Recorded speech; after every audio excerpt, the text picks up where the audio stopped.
रामायण वो कहानी है जिसे कौन नहीं जानता। घर घर में रामायण का पाठ, दादा दादी की कहानियां और रामायण पर आधारित टीवी सीरियल, यूट्यूब वीडियो और कॉमिक्स। हम सभी इस कहानी से परिचित हैं। सभी जानते हैं कि दशहरे के दिन श्री राम ने रावण को पराजित किया और दिवाली हम मनाते हैं उनके अयोध्या लौटने की खुशी में। लेकिन क्या ये कहानी वास्तविक है या काल्पनिक? क्या श्री राम मनुष्य थे या भगवान? या क्या यह प्रश्न ही गलत है? क्या हनुमान जी बंदर थे? अगर थे तो वे बात कैसे करते थे? क्या रावण वास्तव में इतना बुरा था? और अगर सचमुच उसके 10 सिर थे तो कितना कठिन हुआ होगा किसी कमरे में प्रवेश करना, हर बार कंधे घुमाकर। और श्री राम ने सीता जी का त्याग क्यों किया? क्या वास्तव में लंका जाने के लिए समुद्र पर एक पुल बनाया गया? और इतने प्राचीन काल में पुष्पक विमान कैसे हो सकता था? इन सभी प्रश्नों के उत्तर हमें स्पष्ट मिलते हैं वाल्मीकि रामायण में। वो कहानी जो महर्षि वाल्मीकि ने लिखी श्री राम के लंका से लौटने पर, और जो बाद में महाकवि कालिदास, संत तुलसीदास और कई अन्य महापुरुषों ने लोगों तक पुनः पहुंचाई। और लाखों करोड़ों लोग सदा इससे प्रेरित होते आए हैं।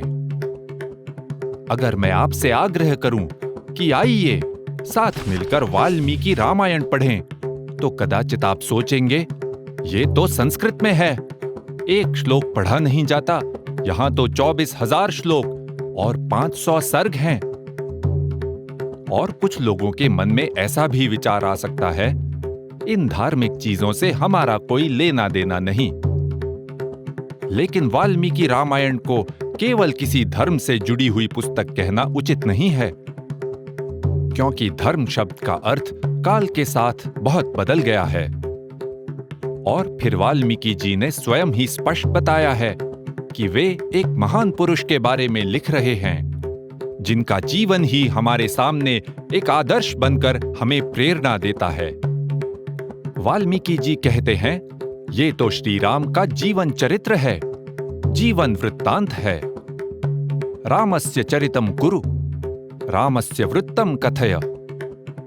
ये इतिहास है। इति ह आस, ऐसा ही हुआ था।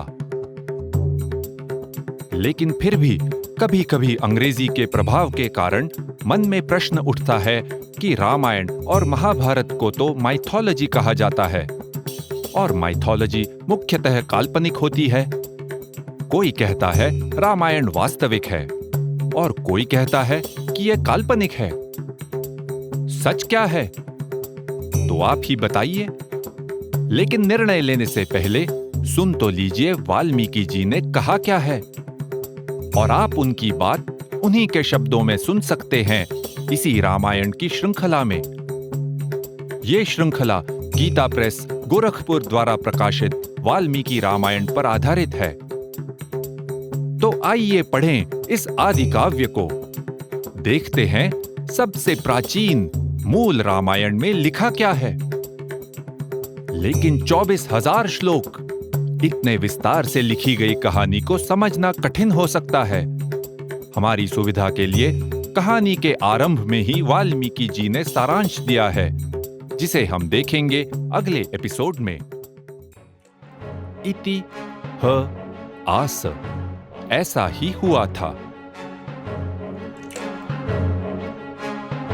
आप देख रहे हैं वाल्मीकि रामायण भाग 1 एपिसोड 2 सारांश। पिछले एपिसोड में हमने देखा था कि वाल्मीकि रामायण में 24,000 श्लोक हैं। इनको पढ़ते पढ़ते ऐसा न हो कि कहानी आगे चली गई और हम पहले क्या हुआ था वही भूल गए। और इसीलिए वाल्मीकि जी ने शुरुआत में ही कहानी का सारांश दिया है, जो उनके और नारद जी के बीच एक संभाषण के रूप में है।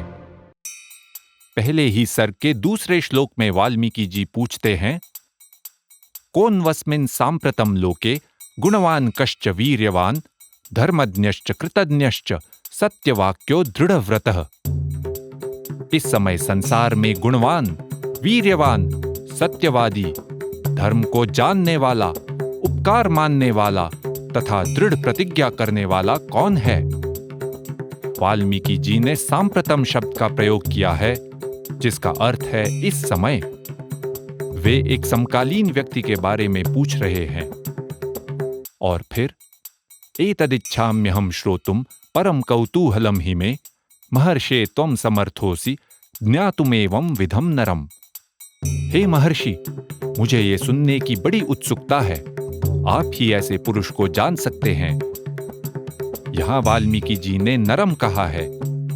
वे एक वास्तविक पुरुष के बारे में नारद जी से पूछ रहे हैं, किसी काल्पनिक कहानी के नायक के बारे में नहीं। फिर नारद जी उन्हें श्री राम के बारे में बताते हैं, अयोध्या के राजा राम। बड़े विस्तार से नारद जी श्री राम का गुण वर्णन करते हैं। वाल्मीकि जी जिन गुणों की खोज में थे, वे सब तो श्री राम में थे ही, और उनके अतिरिक्त नारद जी ने अन्य कई गुण बताए। जैसे श्री राम प्रियदर्शन तो हैं, लेकिन शत्रुओं के मन में अपार भय उत्पन्न करते हैं। भव्य मस्तक, चौड़ी छाती, लंबी भुजाएं और तेजस्वी कांति, ऐसे होते हुए वे शास्त्रों का भी ज्ञान रखते हैं। वे अच्छे विचार और उदार हृदय वाले हैं और धनुर्विद्या में तो परम निपुण हैं। बातचीत करने की कला को जानने के कारण वे प्रजा में बहुत लोकप्रिय हैं और वे प्रजा के हित के बारे में सदा सतर्क रहते हैं। नारद जी आगे चलकर बताते हैं कि वास्तव में श्री राम से किसी की तुलना हो ही नहीं सकती। इसलिए अयोध्या के राजा दशरथ जी ने उन्हें राज्य का उत्तराधिकारी बनाने का निर्णय लिया। लेकिन दशरथ जी ने पहले ही रानी कैकेयी को 2 वर प्रदान किए थे। कैकेयी ने उन वरों की याद दिलाकर ये मांग की, श्री राम को 14 वर्ष वनवास के लिए भेजा जाए और भरत को युवराज बनाया जाए। दशरथ जी वचनबद्ध थे और उन्हें ऐसा ही करना पड़ा। सीता जी और लक्ष्मण जी भी श्री राम के साथ वन में गए। इधर अयोध्या में भरत ने राज्य स्वीकार न करके श्री राम का ही अधिकार मानकर राज्य चलाया। वनवास के 14 वर्ष समाप्त होने वाले थे, तभी रावण ने सीता जी का अपहरण किया। श्री राम ने हनुमान जी और सारी वानर सेना की सहायता से लंका पर आक्रमण किया। घनघोर युद्ध में रावण पराजित हुआ और मारा गया। इस प्रकार नारद जी ने कहानी का सारांश और श्री राम के श्रेष्ठ गुणों का परिचय दिया है। यह हमारे लिए बहुत उपयुक्त है, क्योंकि हम उस पीढ़ी के हैं जिन्हें 10 पन्ने की पावर पॉइंट प्रेजेंटेशन के पहले भी एक समरी स्लाइड देखने की आदत है। इस सारांश के बाद विस्तार में कहानी शुरू होती है, जिसे हम देखेंगे अगले एपिसोड में। अयोध्या से इति आस, ऐसा ही हुआ था।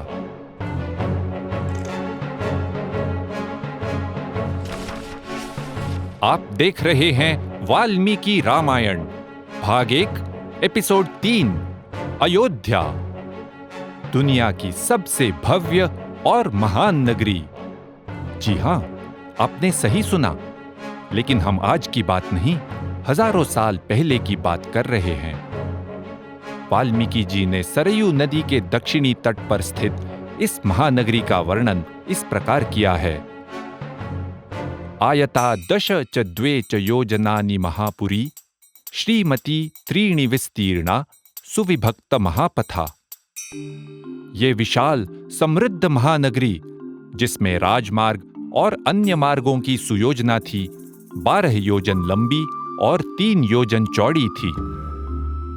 राजमार्गेण महता सुविभक्तेन शोभिता, मुक्त पुष्पावकीर्णेन जलसिक्तेन नित्यशः। एक सुंदर विभागपूर्वक बना हुआ राजमार्ग उसकी शोभा बढ़ाता था।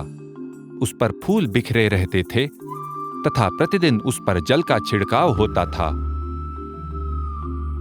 नगर में बड़े बड़े द्वार और फाटक थे और अलग अलग बाजारों के लिए जगह बनाई गई थी।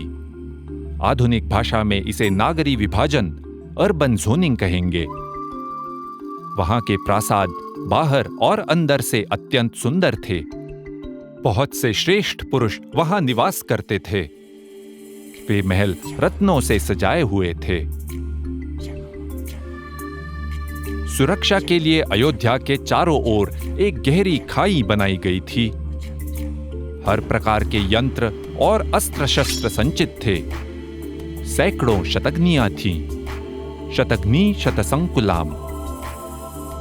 भूमंडल की वह सर्वोत्तम नगरी दुंदुभी, मृदंग, वीणा, पणव आदि वाद्यों की मधुर ध्वनि से गूंजती रहती। वाल्मीकि जी ने यह भी कहा है कि अयोध्या में महिलाएं स्वतंत्र रूप से घूमती थीं और शहर में केवल महिलाओं के ही कई नाट्य समूह थे। हम अक्सर ऐसा मानते हैं कि पूर्व काल में महिलाओं की अवस्था समाज में आधुनिक काल की तुलना में बदतर ही थी। महिलाओं के लिए पूर्व काल यानी बुरा, आधुनिक यानी अच्छा। शायद ये मान्यता मध्यकाल में अगर लागू भी हो, पर वाल्मीकि जी के प्राचीन काल में लागू नहीं थी। विचार करने वाली बात तो ये भी है कि वाल्मीकि जी ने महिलाओं की सुरक्षा उल्लेखनीय समझी। सार्वजनिक स्थानों पर महिलाओं की सुरक्षा आज भी दुनिया भर में एक चुनौती है। और आजकल के शहरों में तो हम हर प्रकार के प्रदूषण से बेहाल हो जाते हैं। लेकिन अयोध्या में हमें बताया गया है कि पानी इतना साफ और मीठा था मानो गन्ने का रस ही हो। इक्षुकांड रसोदकाम। अयोध्या नगरी की एक और विशेषता वाल्मीकि जी ने बताई है। गृहैर विचित्रैर उपशोभिताम। विशिष्ट इमारतों से सुशोभित। आजकल भी जागतिक स्तर पर जो प्रमुख शहर माने जाते हैं उनमें कई विशिष्ट इमारतें दिखाई देती हैं, जैसा कि लंदन में स्थित शार्ड, घेरकिन और वॉकी टॉकी। अब शहर की सड़कें और विस्तार, शहर का सौंदर्य, ये एक बात हुई। लेकिन अयोध्या के राजा और वहां की प्रजा कैसे थे, हम इसे अगले एपिसोड में देखेंगे। लेकिन जाने से पहले एक और बात पर विचार कीजिए। कुछ लोगों का मानना है कि वाल्मीकि जी के काल में सभ्यता अत्यंत अविकसित थी। मनुष्य की सोच केवल एक शिकार से दूसरे शिकार तक ही सीमित थी। तो कैसे संभव है कि कोई कवि इस प्रकार की नगरी का वर्णन भी कर सके? या तो वाल्मीकि जी के पास अद्भुत कल्पना शक्ति थी, या उन्होंने जो देखा वही लिखा। इति ह आस, ऐसा ही हुआ था।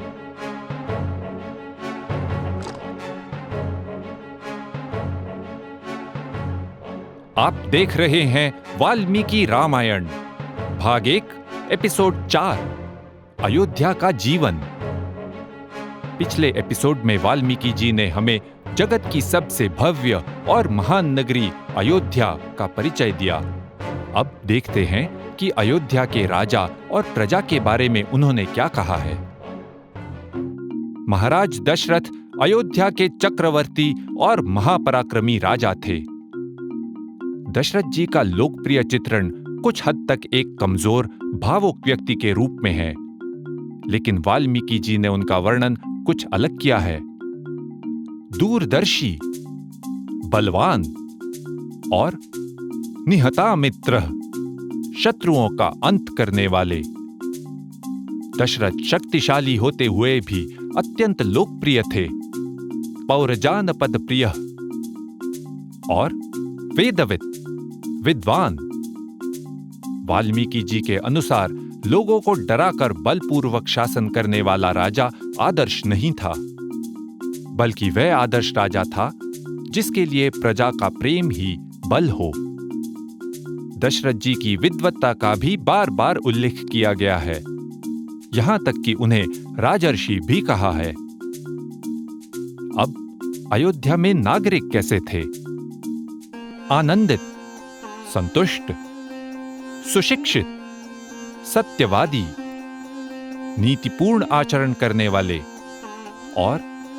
सर्वे नराश्च नार्यश्च, ये विशेषण महिलाओं के लिए भी लागू थे। वे भी सुशिक्षित थीं, घर में बंद नहीं। सभी साफ सुथरे, सुगंधित लेप लगाए हुए, आभूषणों से सुशोभित थे और सभी समृद्ध भी थे। धनवान राजा और बेचारी प्रजा ऐसी स्थिति नहीं थी। लोगों की आयु लंबी थी। अयोध्या शूर योद्धाओं से इस प्रकार भरी थी जैसे पर्वतों की गुफा सिंहों के समुदाय से भरी हो। विभिन्न देशों के व्यापारी यहां आते थे। इस प्रकार अयोध्या एक अंतर्राष्ट्रीय विपणन केंद्र, इंटरनेशनल ट्रेड सेंटर था। अयोध्या में दूर दूर देशों के उत्तम जाति के घोड़े और हाथी भी थे। काम्भोज और बाहली देशों से उत्तम घोड़े आते। हिमालय, सह्याद्री और विंध्य पर्वतों से हाथी आते थे। उनका संकर, इंटरब्रीडिंग भी किया जाता था। भद्रमंद्र मृगैः। राजा दशरथ की सभा में अनेक मंत्री तथा पुरोहित थे जिनसे विचार विमर्श किया जाता। वशिष्ठ और वामदेव जैसे वरिष्ठ पुरोहित तो आदेश भी दे सकते थे। शासकीय अधिकारियों के बारे में बताया गया है कि वे विद्वान होने के कारण विनयशील, गलत काम करने का संकोच करने वाले, कार्य करने में कुशल, पराक्रमी, यथा वचनकारिणः, जैसा बोलते थे वैसा ही करने वाले, और स्मितपूर्वाभिभाषिणः, मुस्कुराकर बात करने वाले थे।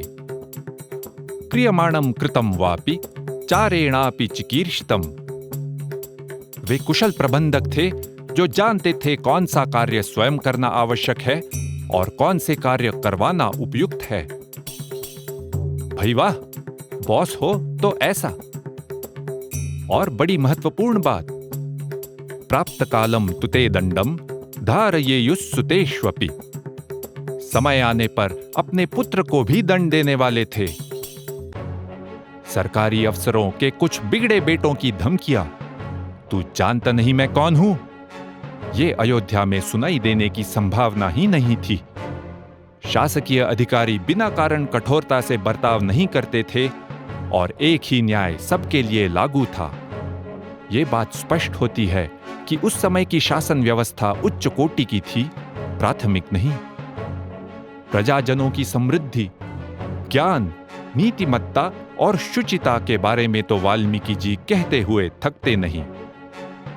तो इस प्रकार अयोध्या में सभी कुशल मंगल था, लेकिन एक कमी महाराज दशरथ को खाए जा रही थी, जिसे हम देखेंगे अगले एपिसोड में। इति ह आस, ऐसा ही हुआ था।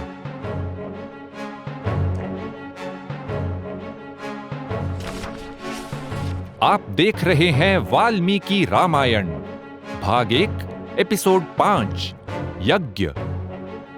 अभी तक वाल्मीकि जी ने हमें महान नगरी अयोध्या, वहां के सभ्य लोग और महाराज दशरथ के बारे में बताया। अयोध्या में सब कुछ अच्छा ही चल रहा था, बस राजवंश चलाने वाला कोई नहीं था। इसीलिए राजा दशरथ ने अश्वमेध और पुत्र कामेष्टि यज्ञ करने का निर्णय लिया। उनके मंत्रियों और पुरोहितों ने सलाह दी कि इस यज्ञ के लिए वे ऋष्यशृंग मुनि को बुलाएं। वे ही पूरे जगत में इस यज्ञ के सर्वोत्तम विशेषज्ञ थे। और यहां एक रोचक कहानी आती है। विभांडक नाम के महामुनि अपने पुत्र ऋष्यशृंग के साथ वन में रहते थे। ऋष्यशृंग ने अपना सारा जीवन वन में अध्ययन और तप करते हुए बिताया था। अयोध्या से पूर्व दिशा में एक राज्य था, अंग देश, जिसके राजा थे रोमपाद। एक बार अंग देश में भयंकर अकाल पड़ा। रोमपाद के मंत्रियों ने अकाल से निवारण के लिए ऋष्यशृंग मुनि को बुलाने का सुझाव दिया, मगर मुनिश्रेष्ठ को वन से नगरी में कैसे लाया जाए, ये काम गणिकाओं को सौंपा गया और उन्होंने बड़ी चतुराई से काम पूर्ण किया। गणिकाओं ने ऋष्यशृंग मुनि को, जिन्होंने कभी किसी स्त्री को देखा ही नहीं था, कैसे आकर्षित किया और बात छेड़ी, इसका रोचक वर्णन दिया गया है। वे गणिकाएं काम्य रूपा, अत्यंत सुंदर और आकर्षक थीं। गायन्त्यो मधुस्वरम, मधुर स्वर में गाने वाली थीं। बात करते करते उन्होंने ऋष्यशृंग जी को अपने साथ चलने के लिए इतने मीठे वचनों में कहा कि वे मुनि मना करते भी तो कैसे।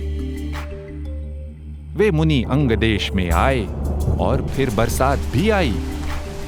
राजा की बेटी शांता के साथ उनका विवाह हुआ और वे वहीं बस गए।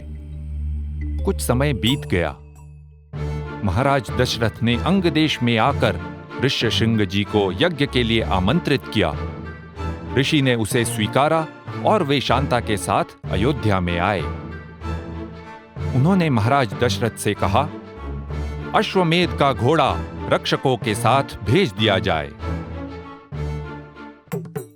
1 वर्ष बीत गया और वशिष्ठ जी ने यज्ञ की तैयारी शुरू की। यज्ञ की व्यवस्था आज की भाषा में एक बड़ी प्रदर्शनी या एग्जीबिशन जैसी होती थी। एक अस्थायी टेम्पररी नगर सा यज्ञवाटक सरयू के उत्तर तट पर बनाया गया। अयोध्या तो सरयू के दक्षिण तट पर बसी थी और वशिष्ठ जी ने कुछ इस प्रकार की सूचनाएं दी।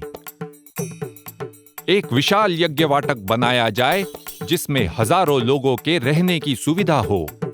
इसलिए शिल्पकार, बढ़ई तथा अन्य कारीगरों को बुलाया जाए। नट नर्तकों को भी बुलाया जाए। रहने के लिए कक्ष हों जिनमें तरह तरह के खाद्य और मनोरंजन की सुविधा हो। वशिष्ठ जी ने इस बात पर जोर दिया कि दातव्यमन्नम विधिवत सत्कृत्य न तु लीलया। भोजन आदर पूर्वक दिया जाए, दान जैसे नहीं। सर्वे वर्णा यथा पूजाम प्राप्नुवन्ति सुसत्कृताः। सभी वर्णों के लोगों को सम्मान दिया जाए। कामगार और कारीगरों को योग्य रीति से वेतन और भोजन मिले। कभी कभी ऐसा माना जाता है कि पूर्व काल में लोगों को राज्य या राजा की सेवाओं के लिए युद्ध करना हो या महल और मंदिरों का निर्माण हो, गुलाम की तरह बुलाया जाता था और योग्य वेतन भी नहीं दिया जाता। लेकिन वाल्मीकि जी ने स्पष्ट वर्णन किया है कि राजा प्रजा को इन कार्यों के लिए योग्य वेतन देकर ही बुलाते थे। आगे वशिष्ठ जी कहते हैं, सभी राजाओं को आमंत्रण भेजा जाए और ये स्पष्ट बताया, दाक्षिणात्यान नरेंद्रांश्च, दक्षिण के राजाओं को भी। उत्तर के लोग अलग, दक्षिण के अलग, नॉर्थ इंडियन, साउथ इंडियन, ऐसा विभाजन नहीं था। सारे प्रबंध हो गए, आमंत्रित लोग भी आए और यज्ञ आरंभ हुआ। कैसे? विधिवत, योग्य प्रकार से, योग्य सामग्री से, योग्य क्रम से। कोई जुगाड़ वाली बात नहीं थी। विभिन्न प्रांतों के पुरुषों और महिलाओं ने यज्ञ में भाग लिया। 2 विधियों के बीच के समय में युक्तिवाद और शास्त्रार्थ की चर्चा होती थी। यज्ञ की विधियां समाप्त होने पर अग्निकुंड से एक प्रजापति पुरुष प्रकट हुए और दशरथ जी को बोले, ये पायस लीजिए और अपनी रानियों में बांटिए, उन्हें पुत्र प्राप्ति अवश्य होगी। दशरथ जी ने उस खीर का आधा भाग कौसल्या जी को दिया। बचे हुए आधे का आधा भाग, 1/4 सुमित्रा को दिया और जो बचा उसका आधा कैकेयी को और शेष फिर से सुमित्रा को दिया। यज्ञ समाप्त हुआ, सब घर लौट गए। ऋष्यशृंग जी ने अपना जीवन तपस्या में बिताया, कर्नाटक में श्रृंगेरी के पास। वैसे श्रृंगेरी ऋष्यशृंगगिरी का ही छोटा सरल रूप है। अयोध्या में 6 ऋतुएं बीत गई। चैत्र मास की 9वीं को कौसल्या देवी ने श्री राम को जन्म दिया और उसके कुछ देर बाद कैकेयी ने भरत को और सुमित्रा ने लक्ष्मण और शत्रुघ्न को। नगरवासियों ने बड़े हर्ष से गायन और नृत्य करके जन्मोत्सव मनाया और इस प्रकार अयोध्या में राजकुमारों का जन्म हुआ। अब थोड़ी दिशा बदलकर वाल्मीकि जी हमें राक्षसों के बारे में बताते हैं और उसे हम देखेंगे अगले एपिसोड में। इति ह आस, ऐसा ही हुआ था।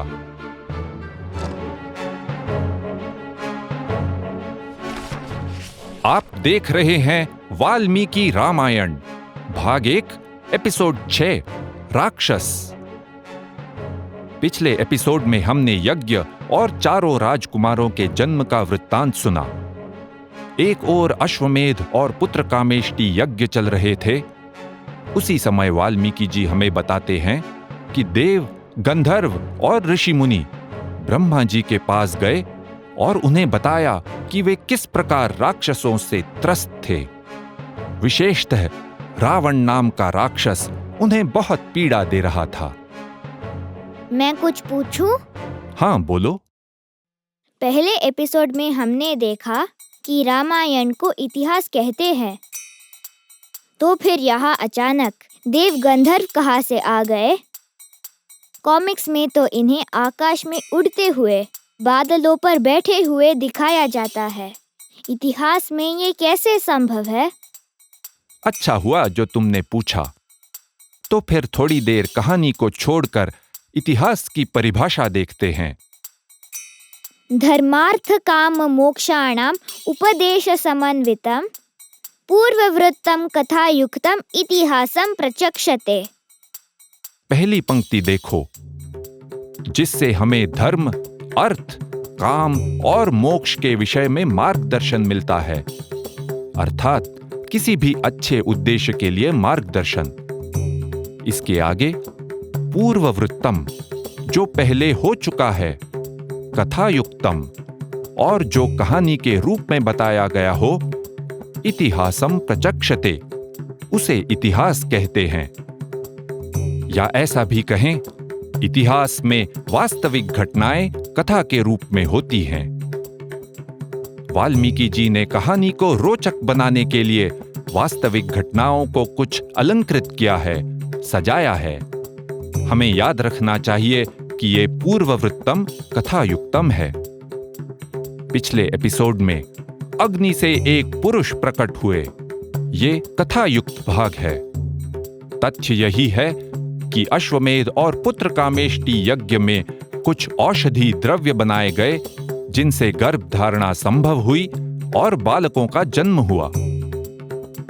तो यहाँ वाल्मीकि जी साहित्यिक आधार लेकर कहानी बता रहे हैं।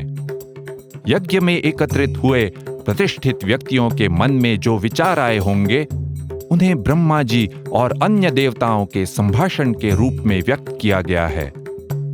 यहाँ देव यानी यज्ञ में आए हुए नेता या प्रतिष्ठित लोग, वे चिंतित थे क्योंकि राक्षसों का ताप बढ़ता जा रहा था।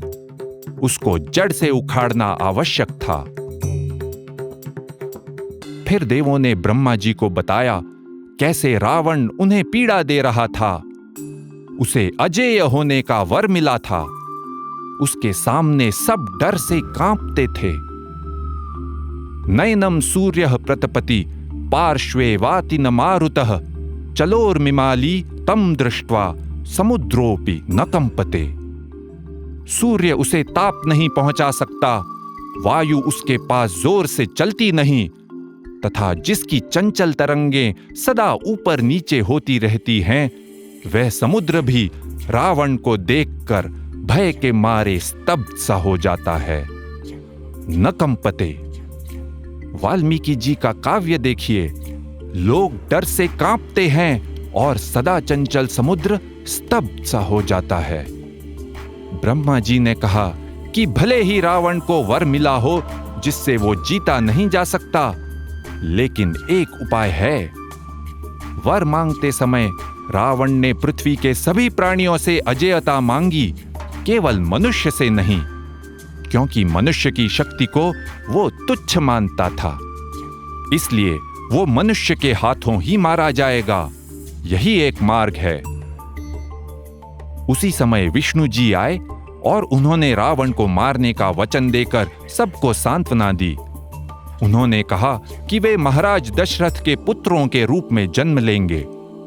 हमने पिछले एपिसोड में देखा था कैसे यज्ञ से मिला हुआ पायस दशरथ जी ने अपनी रानियों में बांटा था। इस संभाषण से एक और महत्वपूर्ण बात हमें समझ आती है, वो ये कि रावण से निपटने की तैयारी सीता जी के अपहरण से बहुत पहले ही शुरू हो गई थी, श्री राम के जन्म से भी पहले।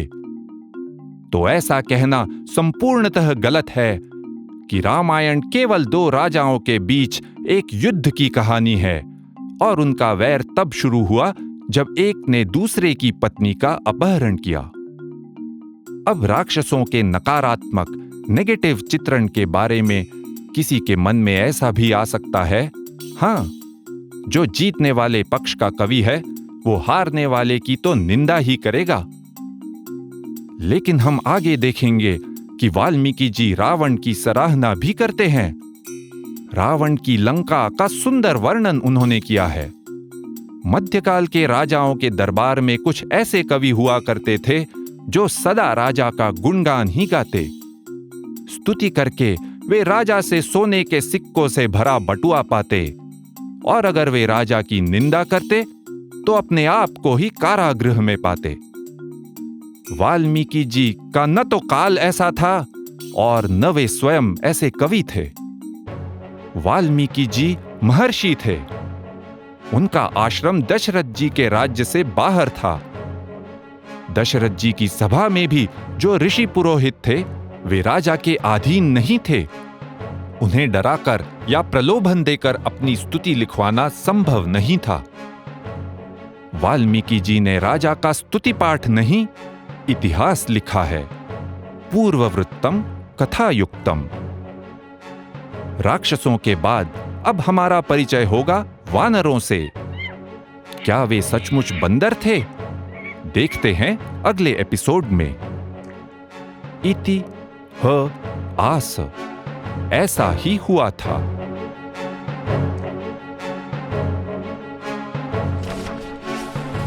आप देख रहे हैं वाल्मीकि रामायण भाग 1 एपिसोड 7 वानर। वानर कौन थे? क्या वे बंदर थे या आदिम लोग या फिर संपूर्णतः कोई भिन्न जाति के लोग? सही उत्तर है इनमें से कोई भी नहीं। वाल्मीकि जी हमें स्पष्ट रूप से बताते हैं कि वानर वनचारिणः, वन में विचरने वाले लोग थे और उनके आनुवांशिक मूल जेनेटिक रूट्स नागरी लोगों से अलग नहीं थे तथा वे शक्तिशाली तो थे ही, बुद्धिमान भी थे। वानर एक पूंछ लगाया करते थे और बंदर जैसा मुखौटा पहनते थे। आज भी जिस प्रकार कुछ वन में रहने वाले लोग सिर पे सींग लगाते हैं, आधुनिक काल में भी जब बड़े लोग सफेद शर्ट और काला सूट पहनकर ठाठ करते हैं तो पेंगुइन जैसे दिखाई देते हैं, लेकिन वो अपने आप को पेंगुइन नहीं, सीईओ, इन्वेस्टमेंट बैंकर और मैनेजमेंट कंसल्टेंट कहलाते हैं। खैर, अब ऐसा नहीं था कि सभी वानर पूंछ लगा के घूमते थे। कुछ भालू जैसा पहनावा भी करते थे। मुख्यतः वनम्राति इति वानरः। वानर वे हैं जिनकी आजीविका वन से उपलब्ध वस्तुओं से होती है। समय के साथ वानर का अर्थ मर्यादित होकर केवल बंदरों का ही निर्देश होने लगा। आगे कहा गया है, वृक्षीषु च तथा जाता वानराः किन्नरीषु च। कुछ वानर उनके घरों में पैदा हुए जो भालुओं का अनुकरण करते थे, तो कुछ गंधर्वों के घर में पैदा हुए। अगर वृक्ष का अर्थ भालू का पहनावा करने वाले न लेकर वास्तव में भालू ऐसा लेते हैं, तो इस पंक्ति का मतलब बनेगा भालुओं से बंदर पैदा हुए, जो संभव ही नहीं है। वनचर लोग नगरों में रहने वाले लोगों से भिन्न वंश या जाति के नहीं थे। वाल्मीकि जी कहते हैं, मान्यवर ऋषि, सिद्ध, विद्याधर, नाग और चारण, इन्होंने वीर पुत्रों को जन्म दिया जो वंचर हो गए। देखने वाली बात है कि कुछ वानर ऋषि पुत्र थे और कुछ ऋषि कुल के ही लोग नगरवासी थे, तो कुछ राक्षस भी हुए, जैसा कि रावण। वंचर लोग आदिम थे, भिन्न वंश के थे। ये मान्यता बिल्कुल गलत है। वानर सुदृढ़, शक्तिशाली थे और बुद्धिमान भी थे। वाल्मीकि जी के पश्चात रामायण के जो संस्करण हुए, उनमें बुद्धिमत्ता वाला भाग ढक सा गया। लेकिन वाल्मीकि जी स्पष्ट रूप से कहते हैं, न यज्ञान बुद्धि संपन्नान विष्णुतुल्य पराक्रमान। वे राजनीति जानने वाले, बुद्धिमान और पराक्रम में विष्णु जी जैसे थे। वे वनों में और पहाड़ों पर चारों ही दिशाओं में रहते थे, केवल दक्षिण में नहीं। इयं पृथ्वी सपर्वत वनार्णवा कीर्णातैहि। पर्वतों पर, वनों में, सागर तक, पूरी धरती पर वे रहने लगे। और भूः समावृता बभूव। संपूर्ण पृथ्वी उनसे व्याप्त हो गई।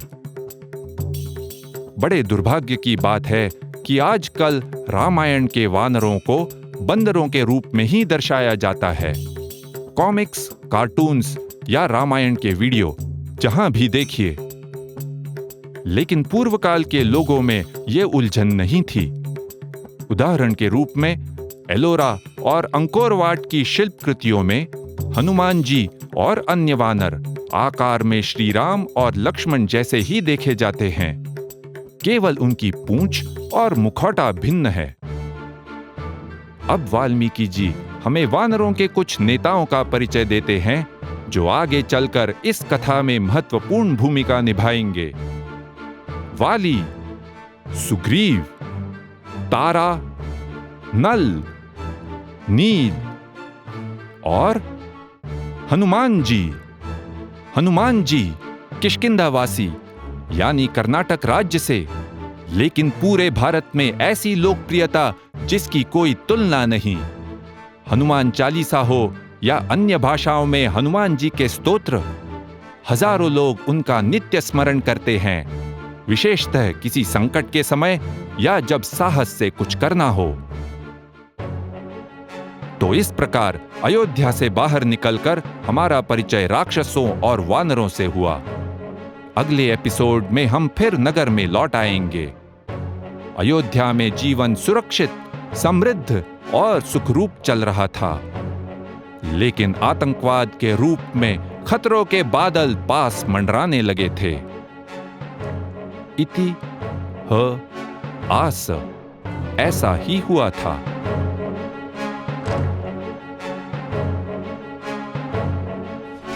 आप देख रहे हैं वाल्मीकि रामायण भाग 1 एपिसोड 8, विश्वामित्र जी की मांग।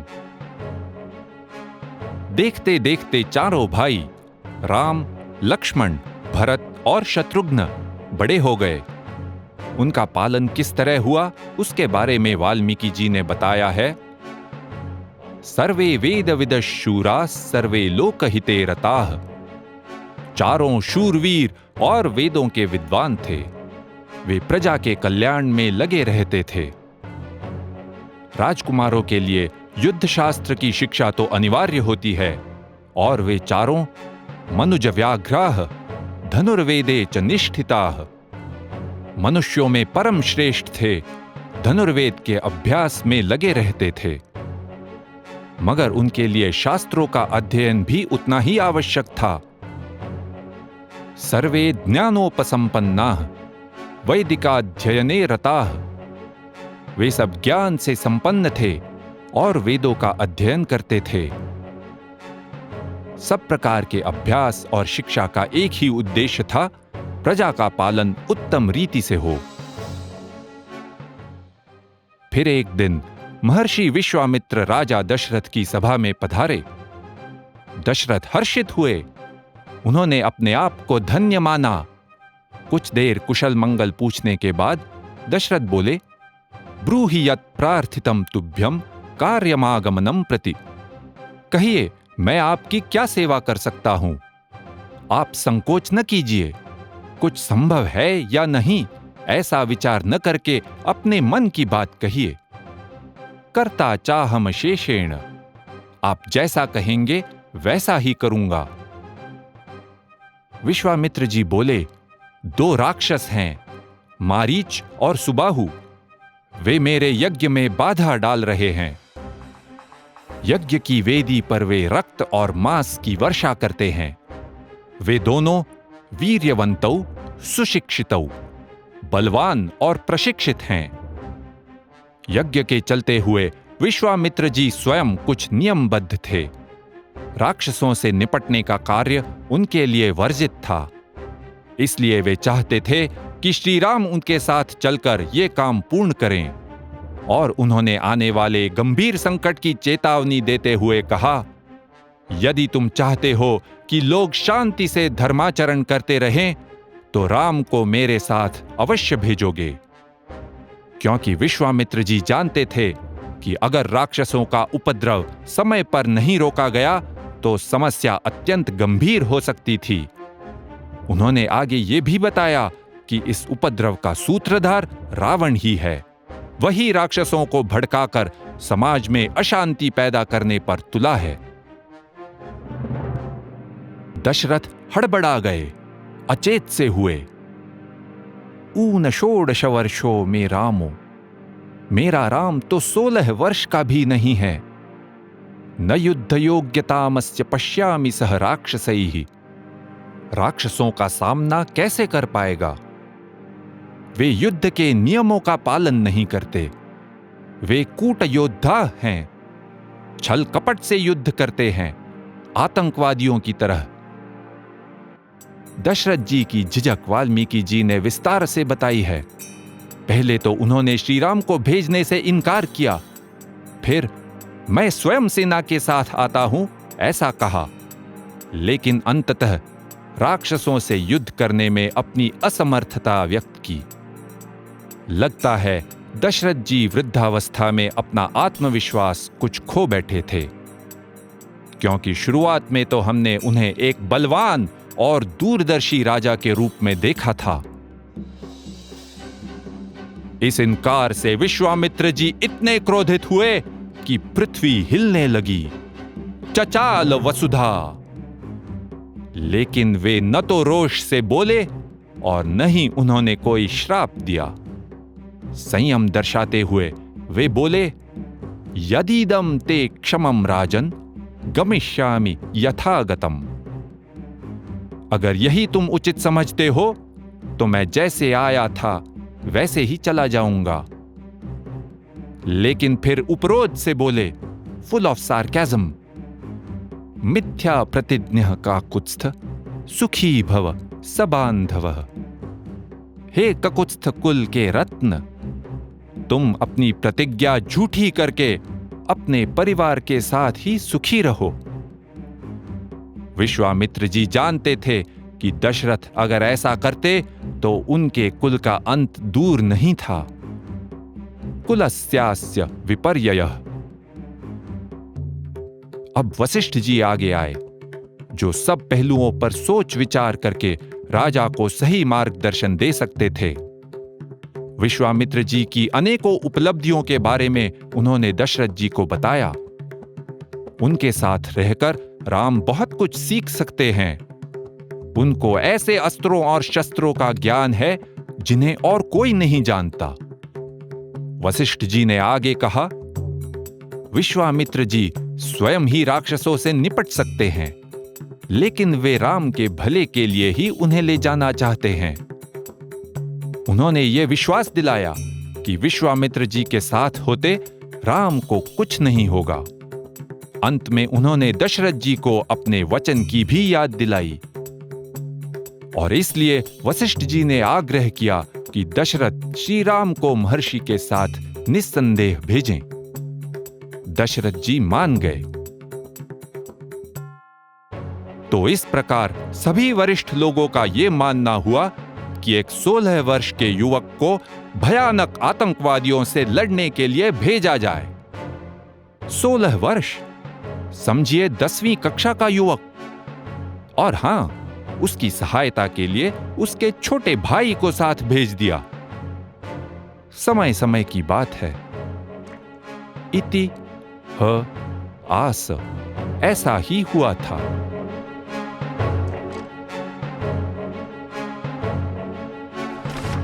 आप देख रहे हैं वाल्मीकि रामायण भाग 1 एपिसोड 9 यात्रा। पिछले एपिसोड में महाराज दशरथ ने मारीच और सुबाहु राक्षसों से निपटने के लिए राम और लक्ष्मण को विश्वामित्र जी के साथ भेज दिया था।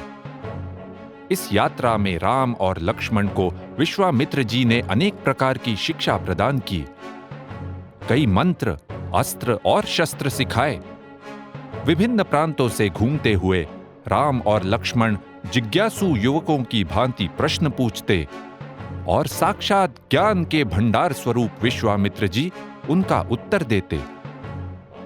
इस प्रश्नोत्तरी के माध्यम से वाल्मीकि जी वास्तव में हमें इतिहास और भूगोल का पाठ पढ़ा रहे हैं। क्या मैं पूछ सकती हूँ, वे कैसे घूम रहे थे? पैदल या घोड़े पर? रात को कहाँ सोते थे? मुझे लगता है कि उस समय कोई होटल नहीं हुआ करते थे। और बैग में वो क्या-क्या लेकर चल पड़े थे? पासपोर्ट? इतने प्रश्न? ठीक है। वाल्मीकि जी ने हमें इन सब चीजों के बारे में कई दिलचस्प बातें बताई हैं। ये यात्रा तो उन्हें पैदल ही तय करनी थी, घोड़े या रथ पर नहीं। और नहीं कोई बैग था, बस कला पिनौ धनुष पाणी, पीठ पर तरकस, हाथ में धनुष। विश्राम के लिए कभी पेड़ के नीचे घास को ही बिस्तर मान लिया, तृणशयने, तो कभी आश्रम में आराम से रात बिताई। अब रहा सवाल पासपोर्ट का। इस मासूम सवाल से तुमने एक अत्यंत गहन विषय छेड़ दिया है। क्या भारत उस समय भी एक देश था? या ऐसा कहें, क्या उस समय हिमालय और सागर के बीच रहने वाले लोगों में एकता की कोई भावना थी? तो आइए देखते हैं वाल्मीकि जी ने उस समय की राजनीतिक व्यवस्था के बारे में हमें क्या-क्या बताया है। उस समय का प्रमुख राजनीतिक खंड था जनपद। आज की भाषा में उसे राज्य कह सकते हैं। लेकिन राज्य और जनपद में कुछ महत्वपूर्ण अंतर भी हैं। कोसल एक जनपद था। कोसलो नाम मुदितस्वीतो जनपदो महान। महाराज दशरथ कोसल के शासक थे। जनपदों के शहरी केंद्र नगर कहलाते थे। अयोध्या ऐसी ही एक नगरी थी। नगरों के बाहर, लेकिन जनपदों के भीतर कृषि भूमि थी। जनपदों के बाहर थे वन या जंगल, गैर खेती योग्य भूमि, और इसलिए किसी भी राजा को उस पर शासन करने की कोई आवश्यकता नहीं थी। वनों के अंदर ऋषियों के आश्रम हुआ करते थे। वन और आश्रम किसी भी राजा के अधिकार क्षेत्र में नहीं थे। अब बात रही एकात्मिकता की। राजनीतिक एकता हिंसा या बल से भी बनाई जा सकती है। कोई चक्रवर्ती सम्राट हो जो सभी शत्रु राजाओं को मार डाले और अपने राज्य के अंदर भी जो कोई वैचारिक स्वतंत्रता दर्शाए उसे भी खत्म कर दे। हम जानते हैं कि महाराज दशरथ ऐसे तो नहीं थे। लेकिन क्या इसका मतलब यह है कि उनका प्रभाव उनके जनपद कोसल तक ही सीमित था? विभिन्न जनपदों, नगरों, वनों और आश्रमों में एकता की कोई भावना थी या नहीं? वाल्मीकि जी ने हमें इस विषय में ये विशिष्ट प्रमाण दिए हैं। दशरथ अन्य राजाओं से कर वसूल करते थे। विश्वामित्र जी ने दशरथ के दरबार में उनसे पूछा था, क्या आपने सीमावर्ती शत्रुओं पर विजय प्राप्त कर ली है? और क्या कर देने वाले सारे राजा आपके नियंत्रण में हैं? लेकिन कर लेने के विशेषाधिकार के बदले में दशरथ के कंधों पर अन्य राज्यों की और वनों और आश्रमों की सुव्यवस्था की जिम्मेदारी थी। इसीलिए जब मारीच और सुबाहु का सामना करने का समय आया तो राजा दशरथ को ही अपने बेटों को भेजना पड़ा, किसी अन्य राजा को नहीं। 5वें एपिसोड में हमने देखा था कि जब राजा दशरथ ने यज्ञ का आयोजन किया तो उन्होंने सभी जनपदों के राजाओं और आम नागरिकों को आमंत्रित किया था, और इनमें दक्षिण के राजा भी शामिल थे, दाक्षिणात्यान नरेंद्रांश्च। जिनसे मित्रता हो वे ही तो उत्सव में आएंगे। ये अवश्य ही सामाजिक एकता का एक प्रमाण है। और राजनैतिक एकता का सबसे आश्चर्यजनक प्रमाण तो हमें बाद में मिलने वाला है, और वो इस प्रकार है। जब राजा दशरथ को उनका उत्तराधिकारी नियुक्त करना था, तब उन्होंने श्री राम के नाम का प्रस्ताव एक परिषद के सामने रखा। इस परिषद में अन्य राजाओं के साथ साथ अन्य जनपदों के नागरिक प्रतिनिधि भी शामिल थे। परिषद की सहमति के बिना राजा दशरथ ये निर्णय नहीं ले सकते थे। इसमें कोई संदेह नहीं कि प्राचीन काल में भी हिमालय और सागर के बीच स्थित ये भूमि राजनीतिक, सामाजिक और आर्थिक दृष्टि से एक थी। दुर्भाग्य होगा अगर आज वो एकता की भावना कम हुई हो। और इस प्रकार वनों, आश्रमों और जनपदों से यात्रा करते हुए विश्वामित्र, राम और लक्ष्मण चल पड़े। पहली रात सरयू नदी के तट पर उन्होंने विश्राम किया। दूसरे दिन सवेरा होते ही विश्वामित्र जी ने राजकुमारों से कहा, कौसल्या सुप्रजा राम, पूर्वा संध्या प्रवर्तते, उत्तिष्ठ नरशार्दूल, कर्तव्यम दैवमान्हिकम। हे नरश्रेष्ठ राम, देखो प्रातः काल की संध्या का समय हो रहा है। उठो और प्रतिदिन किए जाने वाले देव संबंधी कार्य पूर्ण करो। आपको जानकर शायद हैरानी होगी कि जो शब्द विश्वामित्र जी ने तब कहे, आज भी लाखों लोगों का दिन वही शब्द सुनकर प्रारंभ होता है, क्योंकि यही श्लोक वेंकटेश्वर सुप्रभातम का पहला श्लोक है। और MS सुबलक्ष्मी जी की आवाज में ये स्तोत्र दक्षिण भारत के हजारों घरों और मंदिरों में प्रातःकाल सर्वप्रथम सुनाई देता है। दूसरे दिन शाम तक वे सब सरयू और गंगा के संगम पर पहुंच गए। पास ही एक आश्रम था। राम और लक्ष्मण ने पूछा, किसका है ये पुण्य आश्रम? कौन रहता है यहां? उत्तर में विश्वामित्र जी ने उन्हें उस आश्रम, कामाश्रम का इतिहास बताया। और इस तरह बातचीत और प्रश्नोत्तरी करते हुए यात्रा चलती गई। तीसरे दिन की सुबह कामाश्रम के ऋषियों ने अपनी नाव में इन्हें गंगा पार पहुंचा दिया। गंगा के दक्षिणी तट पर उन्हें एक भयानक दृश्य दिखाई दिया, जिसे हम देखेंगे अगले एपिसोड में। वहीं हमारी मुलाकात होगी एक राक्षसी से, ताड़का। इति ह आस, ऐसा ही हुआ था।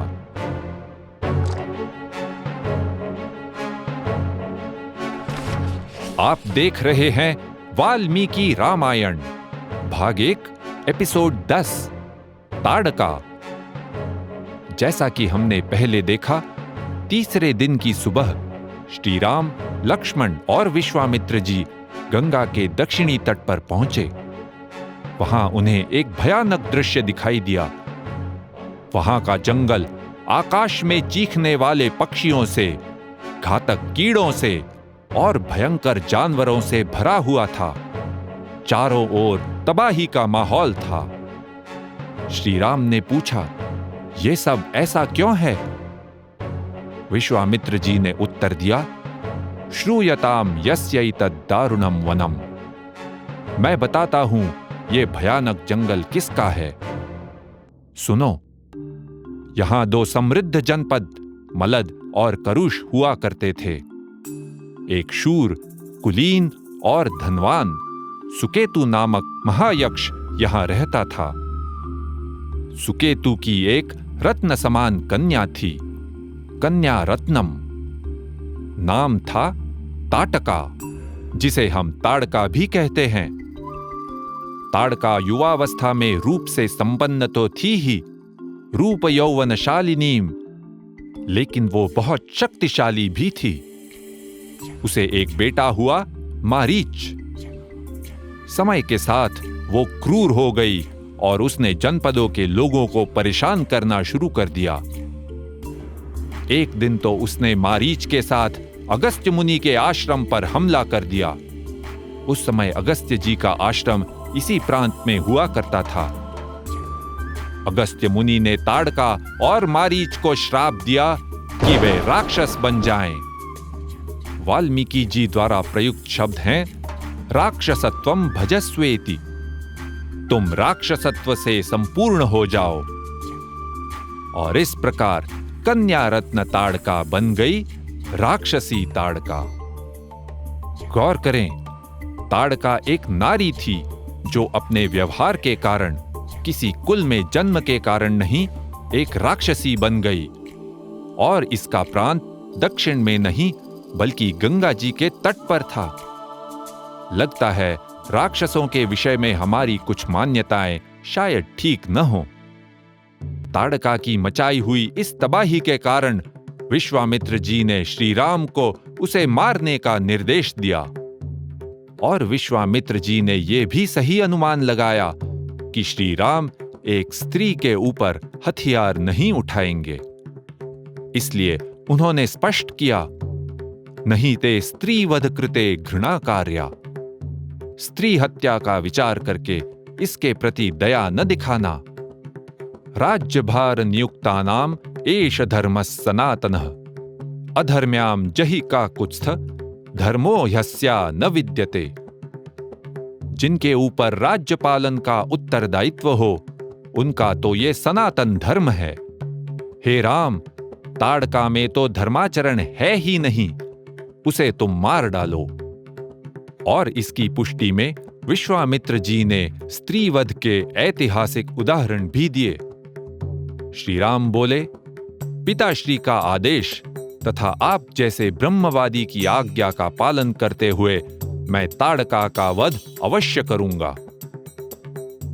श्री राम ने वन में कदम रखा। धनुष की प्रत्यंचा पर तीव्र टंकार देकर उन्होंने ताड़का को ललकारा।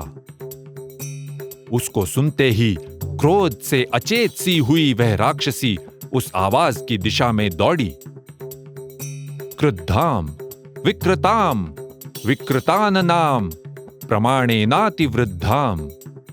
अत्यंत विशाल शरीर वाली ताड़का का मुख विकृत हुआ था, वो विकराल लग रही थी। अब विश्वामित्र जी द्वारा ताड़का की हत्या के बारे में पिछले स्पष्टीकरण के बावजूद श्री राम को कुछ पल का संकोच हुआ। उन्होंने सोचा कि शायद वे उसे मारने के बजाय केवल घायल कर दें, और इसलिए उन्होंने ताड़का के हाथों और पैरों पर तीर चलाए। ताड़का घायल तो हुई, लेकिन उसने मुंह तोड़ जवाब भी दिया। उसने भयंकर धूल उड़ाना आरंभ किया। जल्द ही धूल का बादल सा छा गया। इस प्रकार अदृश्य होकर वो राम और लक्ष्मण पर पत्थरों की वर्षा करने लगी। अब अंधेरा होने लगा था और विश्वामित्र जी ने श्री राम को सलाह दी कि वे रात होने से पहले ही काम पूर्ण कर दें, ताकि ताड़का को अपने घावों से उबरने का अवसर न मिले। श्री राम शब्दवेधी थे। वे एक ध्वनि के स्रोत पर तीर चला सकते थे, भले ही स्रोत दिखाई न दे रहा हो। अब सूर्यास्त तो हो ही रहा था, धूल के कारण आंखें खोलना भी कठिन था। शब्दवेधी बाण चलाने की शक्ति का परिचय देते हुए श्री राम ने ठीक निशाने पर बाण चला दिए। ताड़का पृथ्वी पर गिर पड़ी और मर गई। विश्वामित्र जी ने प्रसन्न होकर राम और लक्ष्मण को आशीर्वाद दिया और इसी वन में रात का विश्राम करने के लिए कहा। मुझे एक बात समझ नहीं आई। पहले एपिसोड में आपने कहा था कि वाल्मीकि रामायण को केवल किसी धर्म से जुड़ी हुई पुस्तक कहना उचित नहीं है। फिर भी आप बार बार धर्म की बात करते हैं। अभी आपने बताया कि विश्वामित्र जी ने ताड़का वध श्री राम का धर्म कहा, ऐसा क्यों? अच्छा ही हुआ जो तुमने ये विषय छेड़ दिया। क्योंकि वाल्मीकि जी धर्म शब्द का जिस अर्थ से प्रयोग करते हैं उसे समझना बहुत आवश्यक है, और इसे हम समझेंगे अगले एपिसोड में। इति ह आस, ऐसा ही हुआ था।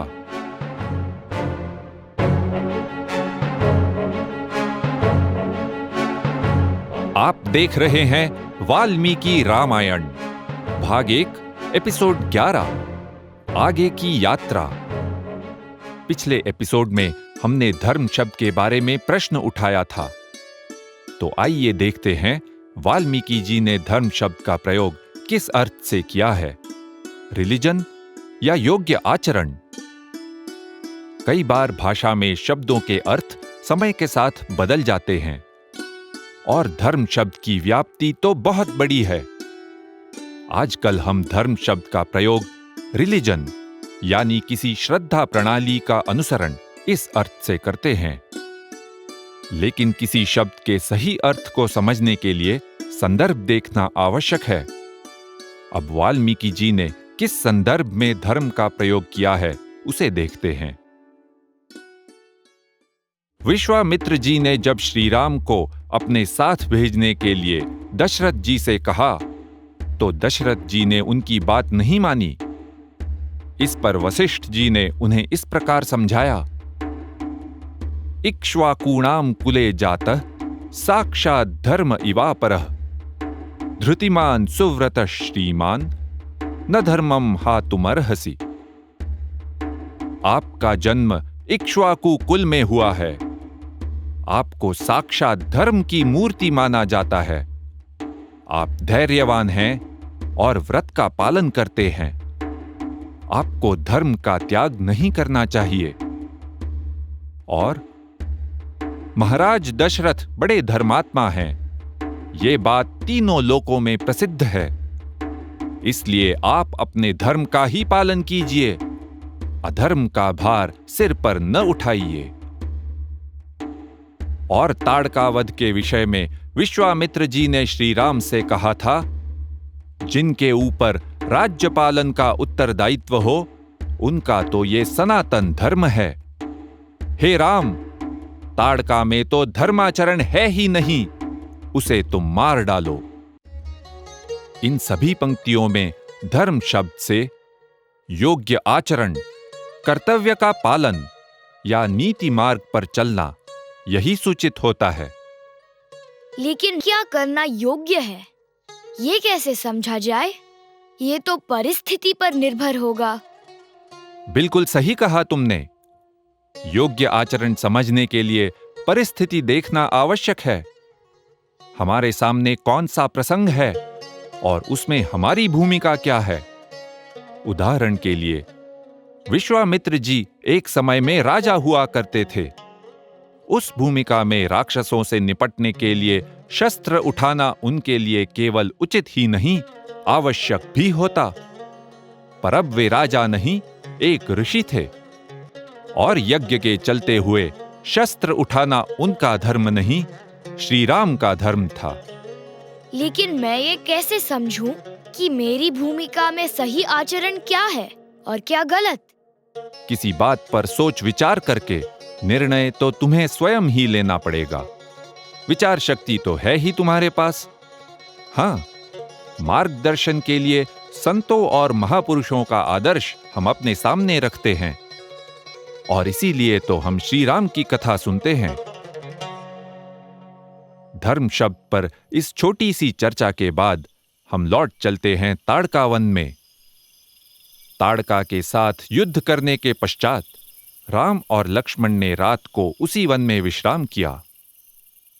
अगले दिन सुबह विश्वामित्र जी श्री राम से बोले, ताड़का वध के कारण मैं तुमसे बहुत संतुष्ट हूं।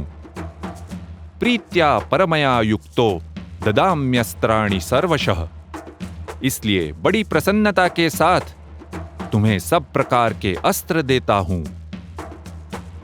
आगे चलकर श्री राम को राक्षसों का सामना करना था। इसी उद्देश्य से विश्वामित्र जी उनको प्रशिक्षण दे रहे थे।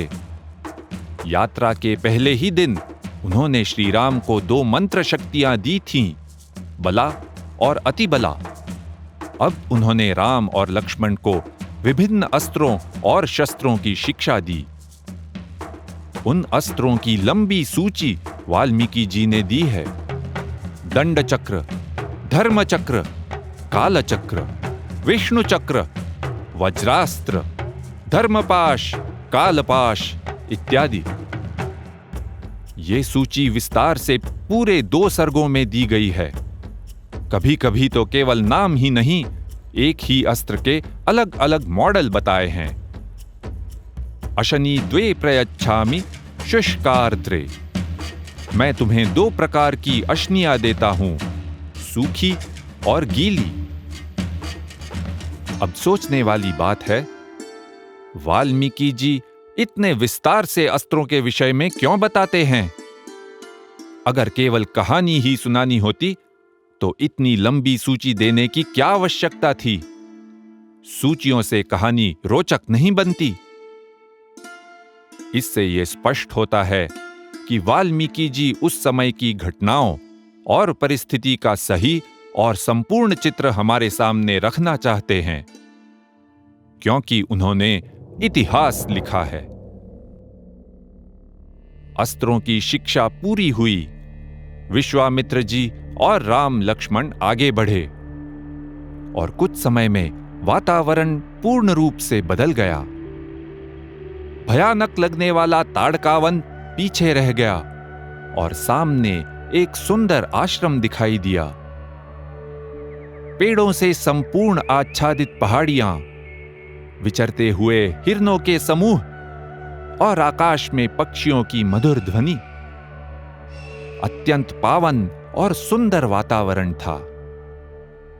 अगले एपिसोड में इसी सुंदर आश्रम में हम जाएंगे और आश्रम व्यवस्था की संकल्पना क्या थी, ये भी हम देखेंगे। इति ह आस, ऐसा ही हुआ था। आप देख रहे हैं वाल्मीकि रामायण भाग 1 एपिसोड 12 सिद्धाश्रम। मलद और करुष 2 तबाह जनपद और ताड़कावन पीछे रह गए। कुछ आगे चलकर श्री राम और लक्ष्मण जी ने दूर एक सुंदर पावन आश्रम देखा। उन्होंने विश्वामित्र जी से उस आश्रम के बारे में कुतूहलता से पूछा। विश्वामित्र जी ने उस आश्रम सिद्धाश्रम का इतिहास बताया। भूतकाल में वहां रहे अनेकों महर्षियों के बारे में बताया, जैसे कि महर्षि कश्यप, उनकी पत्नी अदिति और पुत्र वामन। एष पूर्वाश्रमो राम वामनस्य महात्मनः। जी हां, वही वामन जिन्होंने बलि राजा का सामना किया था, और उसी कथा से संबंधित उत्सव आज भी मनाए जाते हैं। केरल में ओणम, कर्नाटक में बलिपाड्यमी और महाराष्ट्र में बलि प्रतिपदा। वाल्मीकि जी के काल में जो आश्रम की संकल्पना थी, वो हमारे काल से भिन्न थी। उस प्रकार के आश्रम का कोई उदाहरण आधुनिक सामाजिक संरचना में नहीं है। हमने पहले देखा कि आश्रमों पर किसी राजा का अधिकार नहीं हुआ करता था। सिद्धाश्रम के वर्णन में इसकी पुनः पुष्टि होती है। और कुछ आश्रम बहुत विशाल हुआ करते थे। उनमें सैकड़ों और कभी-कभी हजारों निवासी होते थे। वहां कोई समृद्धि का दिखावा तो नहीं था, किंतु आश्रमों में सभी आवश्यक सुविधाएं पर्याप्त मात्रा में थीं।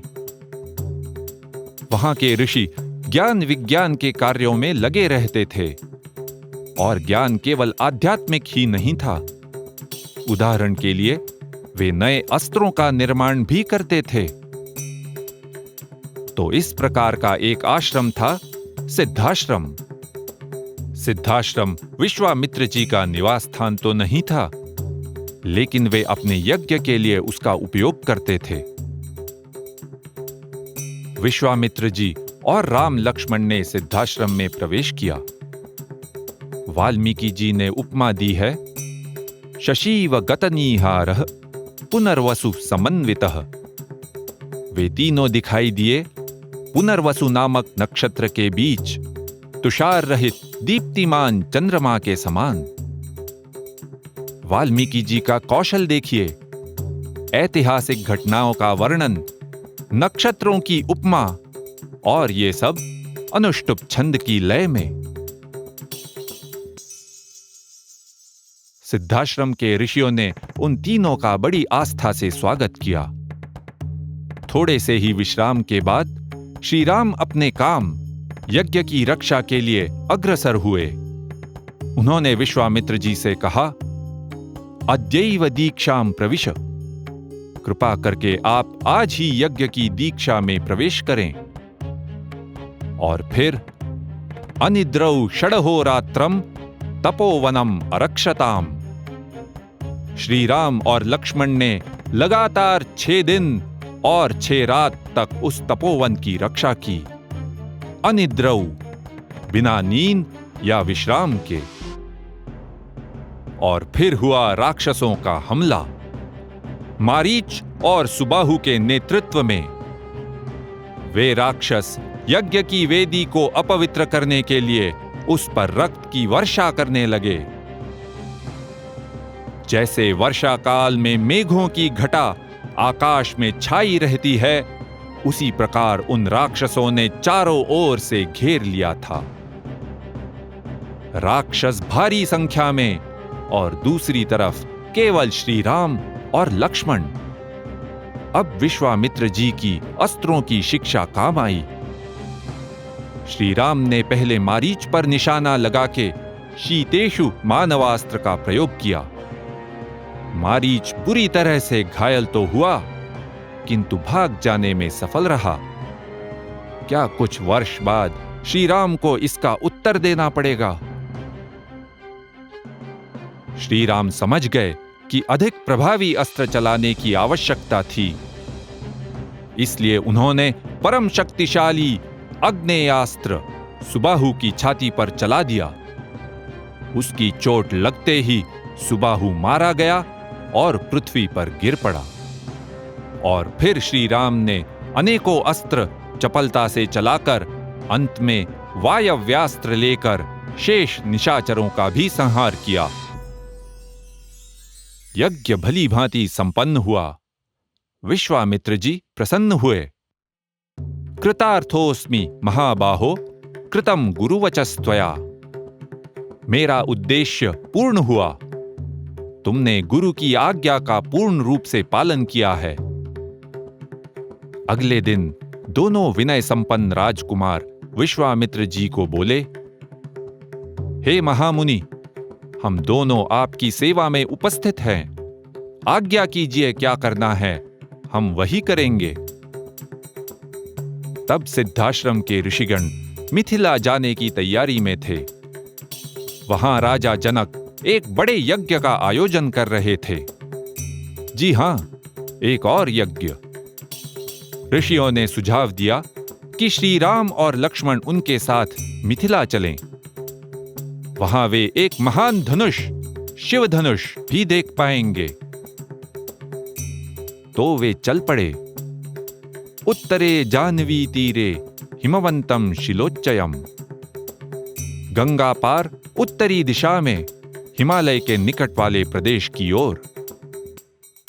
मैं कुछ पूछूं? आपने पहले बताया कि महापुरुषों के चरित्र हमें मार्गदर्शन कराते हैं, इसलिए हम श्री राम की कथा पढ़ रहे हैं। लेकिन श्री राम के समय में पूर्व काल के महापुरुष कौन माने जाते थे? उस समय जीवन में मार्गदर्शन के लिए किनकी कहानियां सुनाई जाती थी? अरे वाह, सही समय पर सही प्रश्न पूछा तुमने।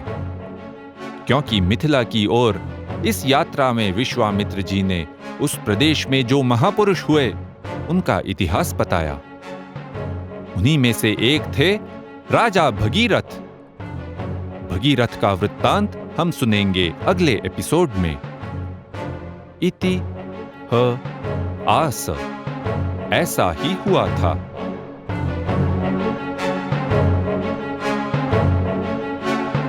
आप देख रहे हैं वाल्मीकि रामायण, भाग 1 एपिसोड 13 गंगा। विश्वामित्र जी, राम, लक्ष्मण और अन्य मुनि सिद्धाश्रम से मिथिला नगरी की ओर जा रहे थे। चलते चलते विश्वामित्र जी ने उन्हें उन प्रदेशों का इतिहास बताया और जब वे गंगा के तट पर पुनः पहुंचे, विश्वामित्र जी ने गंगा के जन्म और उसके विस्तार की कथा बताना आरंभ किया। वृद्धिम जन्म च गंगायाः। ये श्री राम के समय से भी बहुत पहले की बात है। संभव है कि इन घटनाओं को वाल्मीकि जी के पहले भी औरों ने बताया हो। वाल्मीकि जी श्री राम के समय के और उनके पूर्वकाल के इतिहासकार हैं। इस नाते उन्होंने इस महत्वपूर्ण घटना को रामायण में भी बताया है। छठे एपिसोड में हमने देखा ही था, ये इतिहास पूर्ववृत्तम कथायुक्तम है, अर्थात जो पहले हुआ उसका कथा रूप वर्णन। तो गंगा की कथा पढ़ते समय हमें ध्यान रखना होगा कि इसमें कौन सा भाग पूर्ववृत्तम सत्य घटना है और कौन सा भाग कथायुक्तम कहानी से सजाया गया है। बहुत पहले की बात है। अयोध्या में सगर नाम से प्रसिद्ध एक वीर राजा थे। उनके समय में भीषण अकाल पड़ा। जल के अभाव से हजारों लोग मर गए। इसके निवारण का एक ही उपाय था, हिमालय की बर्फीली चोटियों से नीचे तराई में पानी लाना, गंगा को भूमि पर लाना। कहानी के रूप में बताया गया है कि सगर के 60,000 पुत्र शापित होकर भस्म हुए थे, जिनके उद्धार के लिए गंगा का पानी लाना आवश्यक था। सगर, उनका पोता अंशुमान और फिर राजा दिलीप सभी इस कार्य में असफल रहे। अकाल का कहर 4 पीढ़ियों तक चलता रहा। कथम गंगावतरणम चिंता परो भवत। गंगा को पृथ्वी पर आखिर कैसे लाया जाए। दिलीप के पश्चात उनके पुत्र भगीरथ राजा बने। भगीरथ ने राज्य का भार मंत्रियों को सौंप दिया और स्वयं गंगा जी को नीचे लाने के कार्य में लग गए। इतनी ऊंचाई से पानी नीचे लाना केवल यही चुनौती नहीं थी, उसमें महत्वपूर्ण विचार यह भी था कि पर्यावरण की कोई क्षति, एनवायरमेंटल डैमेज न हो। गंगायाः पतनम पृथ्वी न सहिष्यति। गंगा का वेग से गिरना पृथ्वी सह न पाएगी। गंगा का प्रवाह गंगोत्री से आरंभ होता है, जो 3,400 मीटर की ऊंचाई पर है। 11,000 फुट से अधिक पहाड़ियों से निकलकर जब गंगा का पानी हरिद्वार पहुंचता है तो वहां की ऊंचाई केवल 300 मीटर या 1,000 फुट है। गंगोत्री से सरल रेखा खींचें तो हरिद्वार केवल 138 किलोमीटर यानी 86 मील दूरी पर है। इतने कम अंतर में कल्पना कीजिए, पानी 3 किलोमीटर नीचे यानी 10,000 फुट नीचे आ रहा है। भगीरथ ने कई वर्ष अपार कष्ट उठाए। इसी को हम कहेंगे घोर तपस्या की। अंततः वे उस धारा को नीचे लाने में सफल हुए। उन्होंने छोटे छोटे प्रवाह इस प्रकार बनाए कि पानी उनमें बहकर बाद में इकट्ठा किया जाए। कहानी के रूप में गंगा का वेग शिवजी ने अपनी जटाओं में झेला ताकि पृथ्वी पर आघात न हो। राजा रवि वर्मा ने अपने गंगा नामक चित्र में यह बड़ी सुंदरता से दर्शाया है। लेकिन उन धाराओं को जोड़ना सरल नहीं था। गंगा शिवजी की जटाओं में लुप्त हो गई। कई वर्षों तक बाहर न आ पाई। अंततः छोटी नहरें, बांध इत्यादि बनाकर भगीरथ अपने काम में सफल हुए। इसी को कविता का रूप दिया है। रथ पे आरूढ़ भगीरथ आगे आगे चले और गंगा उन्हीं के पथ का अनुसरण करने लगी। यतो भगीरथो राजा ततो गंगा यशस्विनी। जिस ओर राजा भगीरथ जाते उसी ओर यशस्विनी गंगा भी जाती। मगर यह कार्य पूर्ण होने ही वाला था, तभी एक गंभीर समस्या आ पड़ी। गंगा जी का पानी अदृश्य हो गया। संभवतः छोटी छोटी नहरों में विभाजित होकर उसकी धारा समाप्त हुई। महात्मा जन्नू ने नदी के प्रवाह में कुछ बदलाव का सुझाव दिया और वैसा करने पर गंगा तराई के प्रांत में भगीरथ के इच्छानुसार आ गई। कथा के रूप में इसका वर्णन किया है। नदी की धारा जन्नू के कानों से बाहर आई।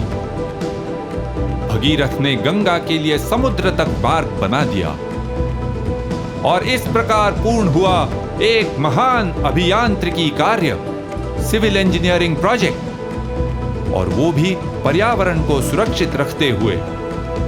शायद ही मानव इतिहास में इसकी तुलना का कोई दूसरा कार्य हुआ हो।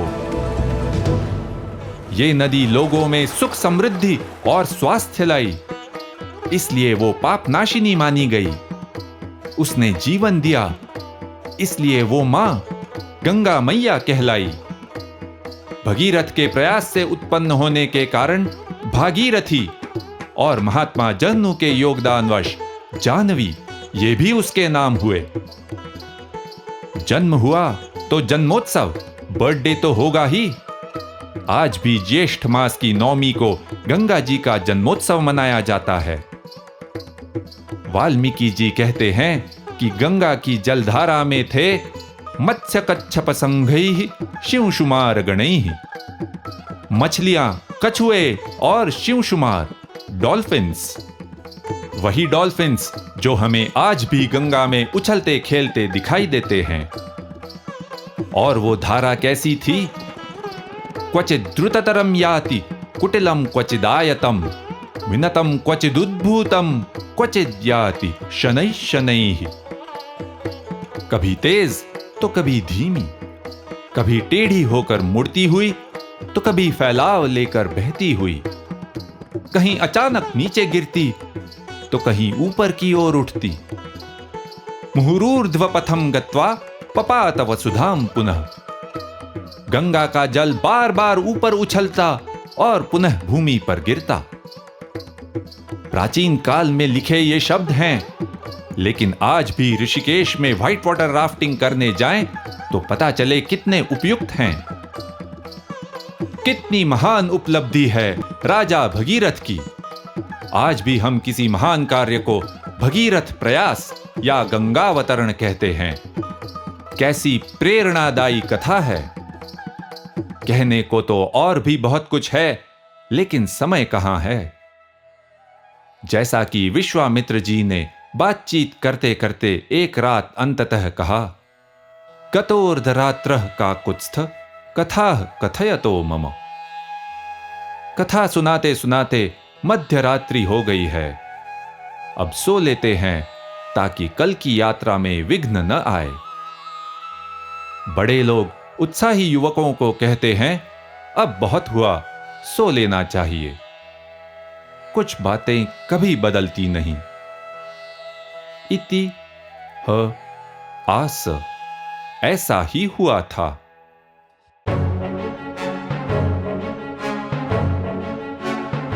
आप देख रहे हैं वाल्मीकि रामायण भाग 1 एपिसोड 14 अहल्या। विश्वामित्र जी और उनके साथी सिद्धाश्रम से मिथिला की ओर जा रहे थे। गंगा पार करके वे उत्तरी दिशा में आगे बढ़े। वहां विश्वामित्र जी ने उन्हें कृतयुग में हुए बड़े संग्राम और समुद्र मंथन की कथा सुनाई। एक मजेदार बात है, बैंकॉक के सुवर्ण भूमि नामक हवाई अड्डे में समुद्र मंथन की एक बड़ी प्रदर्शनी है। विशाला नामक ऐतिहासिक नगरी में उन्होंने एक रात बिताई और पुनः आगे चल पड़े। तो मिथिला नगरी से थोड़ा ही पहले उन्होंने एक आश्रम देखा जो निर्जन था। राम लक्ष्मण को आश्चर्य हुआ। फिर विश्वामित्र जी ने उन्हें अहल्या का वृत्तांत सुनाया। वाल्मीकि जी के शब्दों में अहल्या की कहानी प्रचलित संस्करणों से अलग है। उनके शब्द निस्संदेह यही बताते हैं, ये कहानी एक महिला के मोहवश आचरण की है, लेकिन उन्होंने इसे कोई स्कैंडल जैसे नहीं बताया है। महात्मा गौतम और उनकी पत्नी अहल्या इस आश्रम में रहते थे। एक दिन जब गौतम मुनि आश्रम में नहीं थे, तब इंद्र, समझिए कोई प्रतिष्ठित शक्तिशाली व्यक्ति, वहां पहुंचे। उन्होंने गौतम जी जैसा मुनिवेश धारण किया था।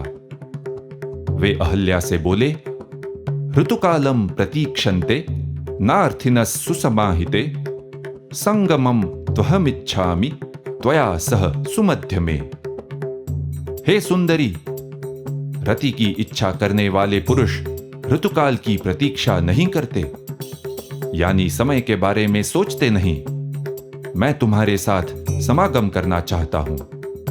जिस पर अहल्या ने अपनी सहमति दी।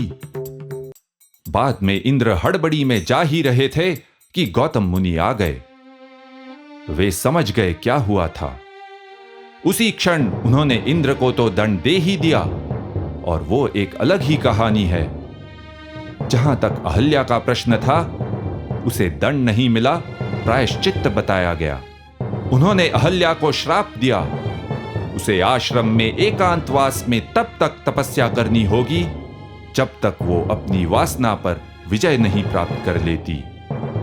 लोभ मोह विवर्जिता, सब लोगों से अदृश्य होकर, यानी एकांतवास में, तुम इस आश्रम में रहो।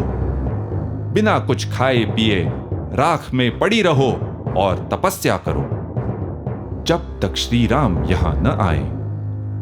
और गौतम मुनि हिमालय की ओर अपनी तपस्या करने चले गए। इस प्रकार अहल्या की ये पार्श्वभूमि विश्वामित्र जी ने सबको बताई। देखने वाली बात है कि विश्वामित्र जी अहल्या के गैर संबंध के बारे में बता रहे हैं, लेकिन उन्होंने किन विशेषणों का प्रयोग किया है? दुष्टचारिणी और देवरूपिणी। वे एक देवी हैं जिनसे एक गलती हो गई। दोनों ही पहलुओं को स्पष्ट बताया है। जब उन सब ने आश्रम में प्रवेश किया तो उन्होंने अहल्या को किस अवस्था में पाया? तपसा ज्योतित प्रभाम। वे तपस्या से दैदीप्यमान हो रही थीं। श्री राम और लक्ष्मण ने बड़ी प्रसन्नता के साथ अहल्या के चरणों का स्पर्श किया। यह पूरी घटना बाद में अलग ही कथा के रूप में प्रचलित हुई। उस कथा में गौतम मुनि के श्राप से अहल्या शिला बन गई, और जब श्री राम के पैर उस शिला पर पड़े तब अहल्या को फिर नारी का रूप मिला। अब अहल्या अपनी तपस्या के बल से पवित्र हो गई थी। तपोबल विशुद्धांगी। गौतम मुनि और अहल्या पुनः एक हुए, और समाज में भी उनको पहले जैसा आदर सम्मान मिला। कविता में कहा गया है, आकाश से फूलों की भारी वर्षा होने लगी। देवताओं ने उनकी प्रशंसा में कहा, साधु साधु। अहल्या और गौतम मुनि के साथ कुछ समय बिताकर विश्वामित्र जी का दल मिथिला नगरी पहुंचा। वहां राजा जनक और उनके पुरोहित शतानंद जी ने उनका स्वागत किया। शतानंद गौतम और अहल्या के ज्येष्ठ पुत्र थे। अपनी माता की तपस्या पूर्ति और अपने माता पिता का पुनः एक होना, यह समाचार सुनकर उन्हें बड़ा हर्ष हुआ। अपनी माता के विषय में वे कहते हैं, मम माता यशस्विनी और तपोदीर्घम उपागता। अहल्या अपनी महत्ता और तपस्या से जानी जाती थीं, अपने अपराध से नहीं। शतानंद विश्वामित्र जी से पूछते हैं कि क्या उन्होंने श्री राम को वह पुराना वृत्तांत बताया जो दुराचारी इंद्र के कारण घटित हुआ था? बातचीत की कला जानने वाले महर्षि विश्वामित्र बोले, जो बताना आवश्यक था वो सब मैंने बता दिया है, कोई बात छोड़ी नहीं। विचार कीजिए, आज भी हम अहल्या देवी को कैसे याद करते हैं? एक पतिता के रूप में, जिसमें हम केवल उसकी एक भूल को देखते हैं, या एक महान नारी के रूप में, एक देवी जो अपनी उन अंतर्वृत्तियों पर विजय पाती है जिनके कारण उससे वो एक भूल हुई। इतिहास ने अहल्या देवी की महत्ता ही याद रखी और इसीलिए तो कुछ लोग उन्हें आदर्श मानकर आज भी अपनी बेटियों का अहल्या नाम रखते हैं। अब कल्पना कीजिए, ऐसी घटना आजकल के जमाने में होती है तो उसे कैसे देखा जाएगा? एक स्कैंडल, किसी के विवाह का टूटना, वह औरों ने उसकी चर्चा करके मजे लेना।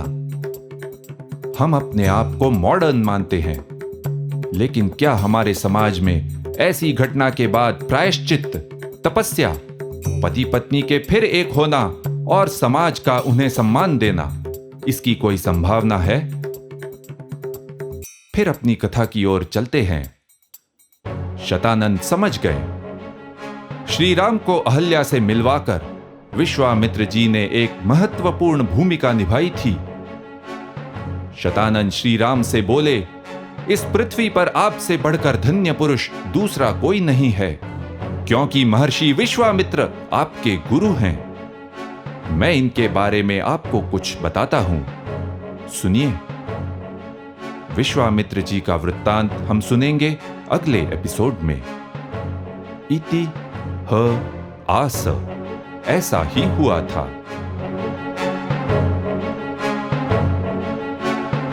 आप देख रहे हैं वाल्मीकि रामायण भाग 1 एपिसोड 15, विश्वामित्र जी। अभी तक हमें विश्वामित्र जी का परिचय हुआ है श्री राम के गुरु और मार्गदर्शक के रूप में, एक महर्षि के रूप में, परंतु पूर्व काल में वे ऐसे नहीं थे। पुरातन काल में कुश नाम के एक महान राजा हुए। उनके 4 पुत्र थे, चारों ही बड़े राजा और नगर निर्माता बने। उनमें से एक थे कुशनाभ, जिनका बेटा और वारिस था गाधी। विश्वामित्र जी इन्हीं गाधी के पुत्र थे। अनेक वर्षों तक विश्वामित्र जी ने न्यायपूर्वक कुशलता से राज्य संभाला।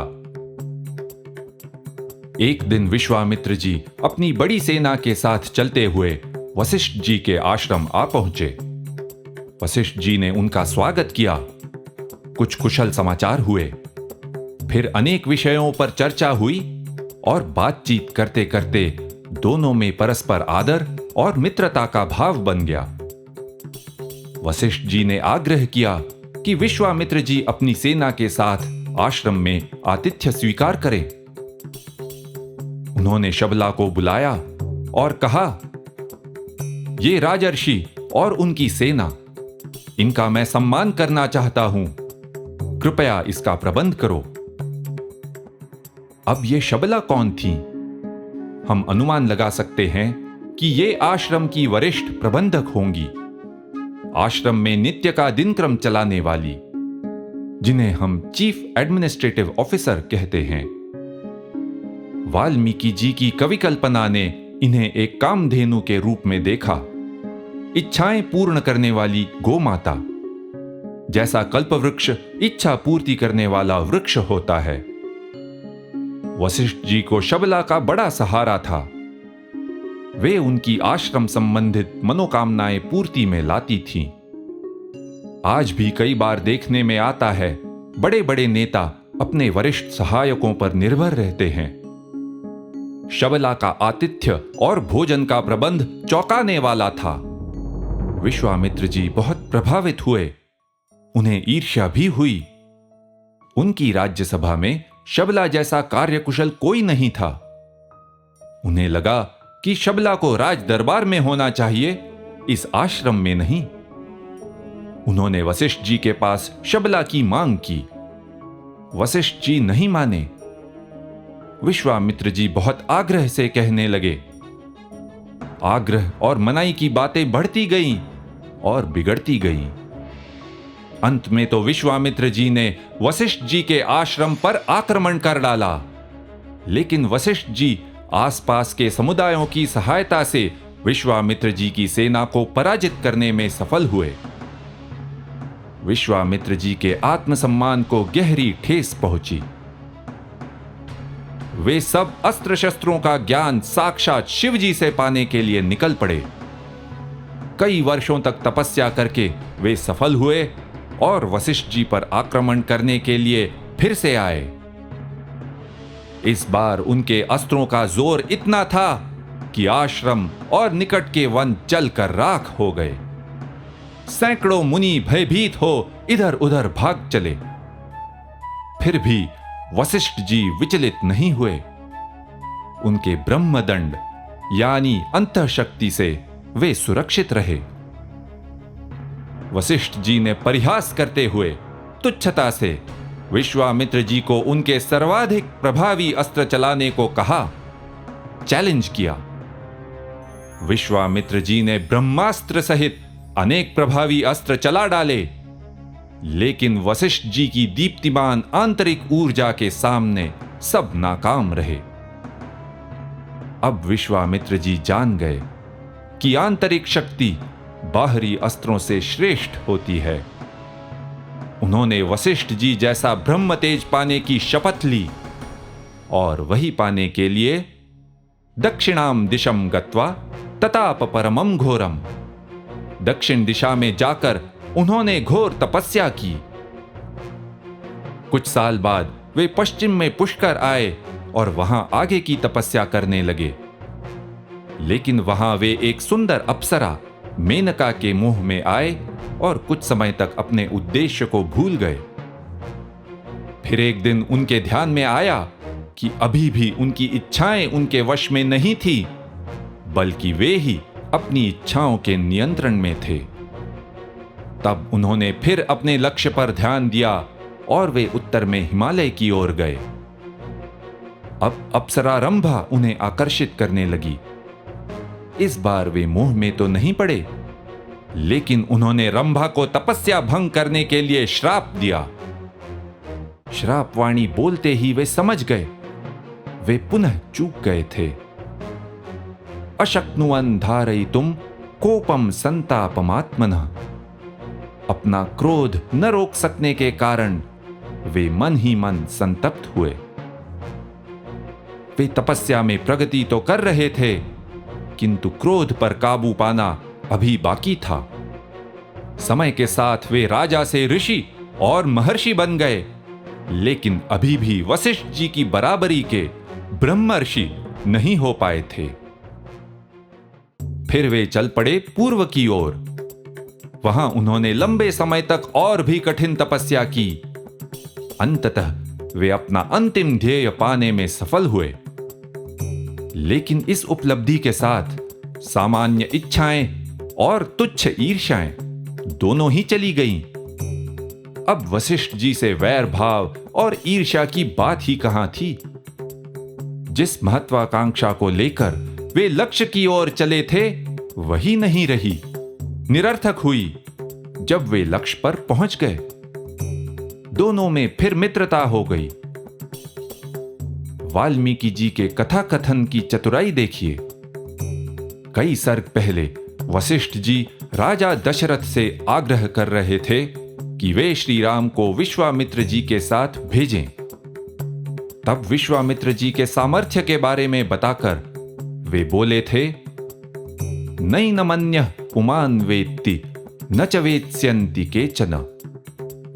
इन्हें मेरे सिवा दूसरा कोई न तो अच्छी तरह जानता है और न जान पाएगा। विश्वामित्र जी की पूरी कहानी सुनकर अब हमें पता चलता है कि वशिष्ठ जी ने वैसा क्यों कहा था। 10वें एपिसोड में हमने ताड़का के बारे में सुना। वो कन्या रत्न थी जो अपने आचरण से राक्षसी हुई। यहां हमने सुना कैसे विश्वामित्र जी एक महान राजा से ब्रह्मर्षि हुए। वाल्मीकि जी हमें दर्शा रहे हैं कि हम अपने जीवन की धारा अपने ही कर्मों से कैसे बदल सकते हैं। तो फिर लौट चलते हैं मिथिला में। शतानंद जी ने विश्वामित्र जी की कथा राम, लक्ष्मण, जनक आदि को सुनाई थी। सुनकर महाराज जनक बोले, तृप्तिराश्चर्य भूतानाम कथानाम नास्ति मे विभो।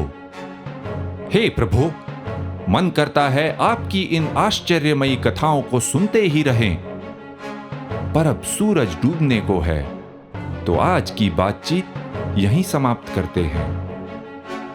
इति ह आस, ऐसा ही हुआ था। आप देख रहे हैं वाल्मीकि रामायण भाग 1 एपिसोड 16 शिवधनुष। पिछले एपिसोड में विश्वामित्र जी श्री राम, लक्ष्मण तथा ऋषिगण मिथिला पहुंचे और वहां राजपुरोहित शतानन ने विश्वामित्र जी का पूरा वृत्तांत सुनाया। अगले दिन विश्वामित्र जी ने राजा जनक से कहा कि श्री राम और लक्ष्मण उनका वह प्रसिद्ध शिवधनुष देखना चाहेंगे। दृष्टुकामो धनुश्रेष्ठम। जनक बोले, ठीक है, लेकिन उससे पहले मैं आपको इस शिवधनुष के बारे में कुछ बताता हूं। ये परम मूल्यवान धनुष धनुरत्नम भगवान शिव जी का था। महाराज देवरात के समय से यह हमारे कुल में रहा है। मेरी एक लाडली बेटी है सीता। कई वर्ष पहले एक दिन मैं यज्ञ के लिए भूमि शोधन करते समय हल चला रहा था, तब मैंने इसे पाया। इसीलिए इसका नाम सीता रखा, जिसका अर्थ है हल द्वारा खींची गई रेखा। जब वो बड़ी हुई तब इसके विवाह से संबंधित कई प्रस्ताव आए, लेकिन मैंने निश्चय कर लिया था कि इससे विवाह करने का अधिकार उसी को होगा जो सर्वोच्च पराक्रम और पुरुषार्थ दर्शाए। विवाह की इच्छा रखने वाले सभी राजाओं ने पूछा कि इसके लिए कौन सा पराक्रम निश्चित किया गया है। तब मैंने उनके सामने शिव जी का यह धनुष रख दिया, परंतु वे सब इसे उठाने या हिलाने में भी असमर्थ रहे। और फिर आत्मानमवधूतं ते विज्ञाय नृपपुंगवाः रोषेण महताविष्टाः पीडयन् मिथिलां पुरीम्। मेरे द्वारा तिरस्कार हुआ मानकर वे बड़े क्रोधित हुए। उनके पराक्रम के विषय में संदेह उत्पन्न हुआ था। वीर्य संदेहमागताः। उन्होंने मिलकर मिथिला को चारों ओर से घेर लिया। घेरा 1 वर्ष तक टिका रहा, लेकिन अंततः मैंने उन्हें पराजित किया। तो ये है कथा इस शिवधनुष की। अब मैं इसे श्री राम और लक्ष्मण को दिखाता हूं। राजा जनक की विद्वत्ता का कई बार उल्लेख होता है, लेकिन वे महापराक्रमी भी थे। एकजुट हुए सारे विरोधी राजाओं को उन्होंने परास्त किया।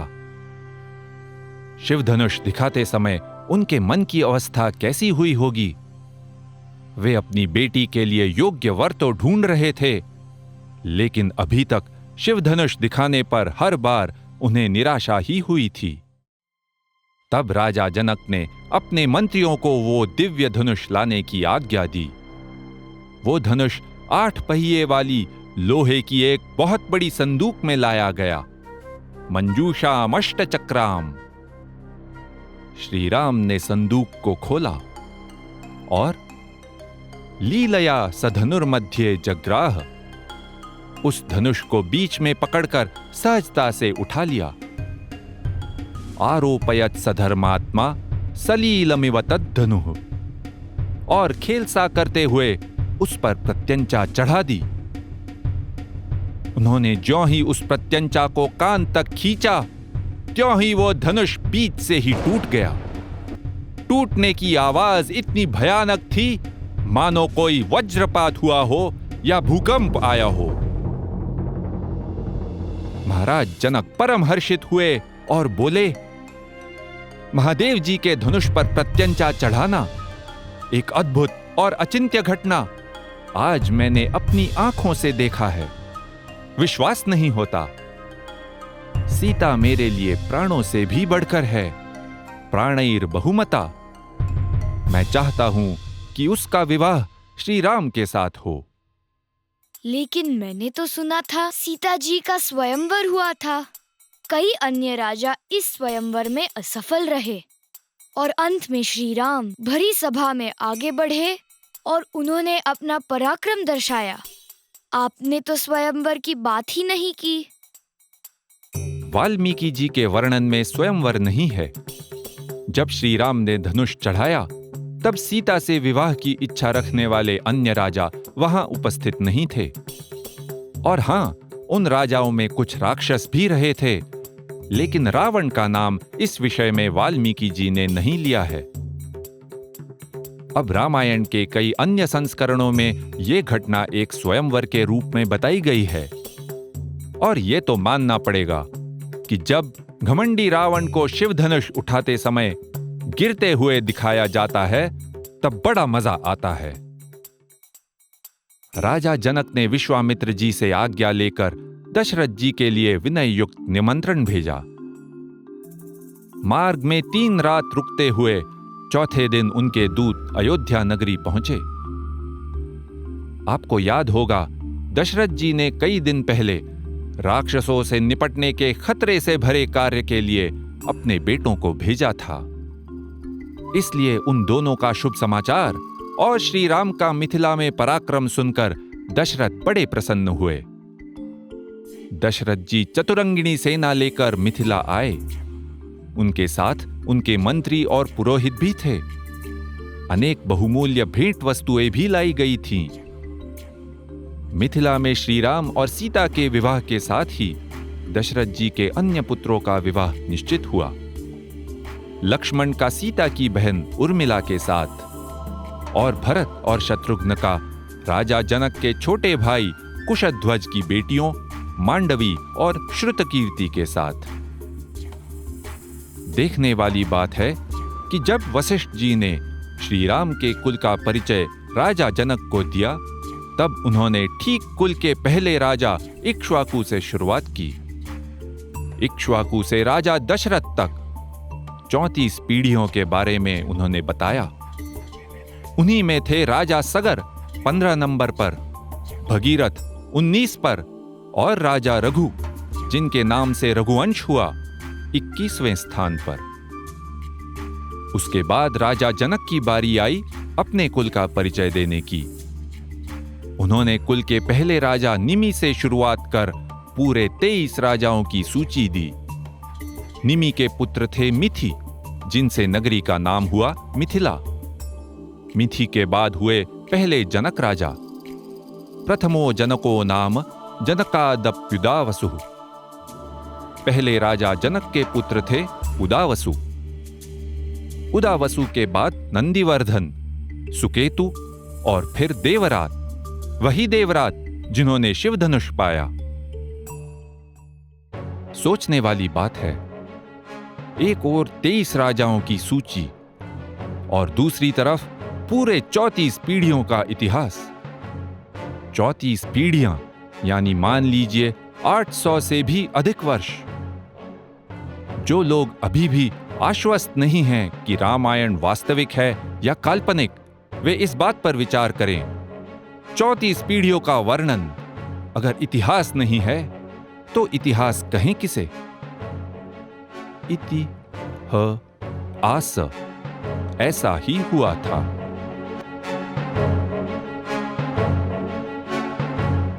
आप देख रहे हैं वाल्मीकि रामायण भाग 1 समारोह।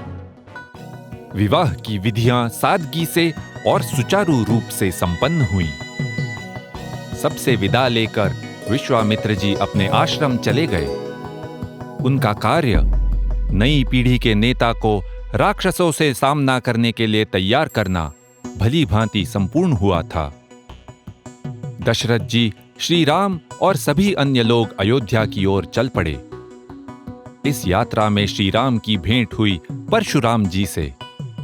महर्षि ने श्री राम को युद्ध में सामना करने की चुनौती दी, लेकिन परशुराम जी पराजित हुए और हार मानकर पश्चिमी तट के पास महेंद्र पर्वत की दिशा में चले गए। अब अयोध्या में समय बीतता गया। बालकांड के अंतिम सर्ग के कुछ अंतिम श्लोकों में वाल्मीकि जी ने वर्णन किया है किस प्रकार श्री राम और सीता जी के बीच प्रेम और प्रीति का अनुबंध बढ़ता गया। मनस्वी तद्गत मनास्तस्याः नित्यम हृदि समर्पितः। श्री राम का मन सीता जी में लगा रहता था। गुणाद्रूप गुणाच्चापि प्रीतिर्भूयोभिवर्धते। सीता जी सुंदर तो थीं ही और सर्वगुण संपन्न भी थीं।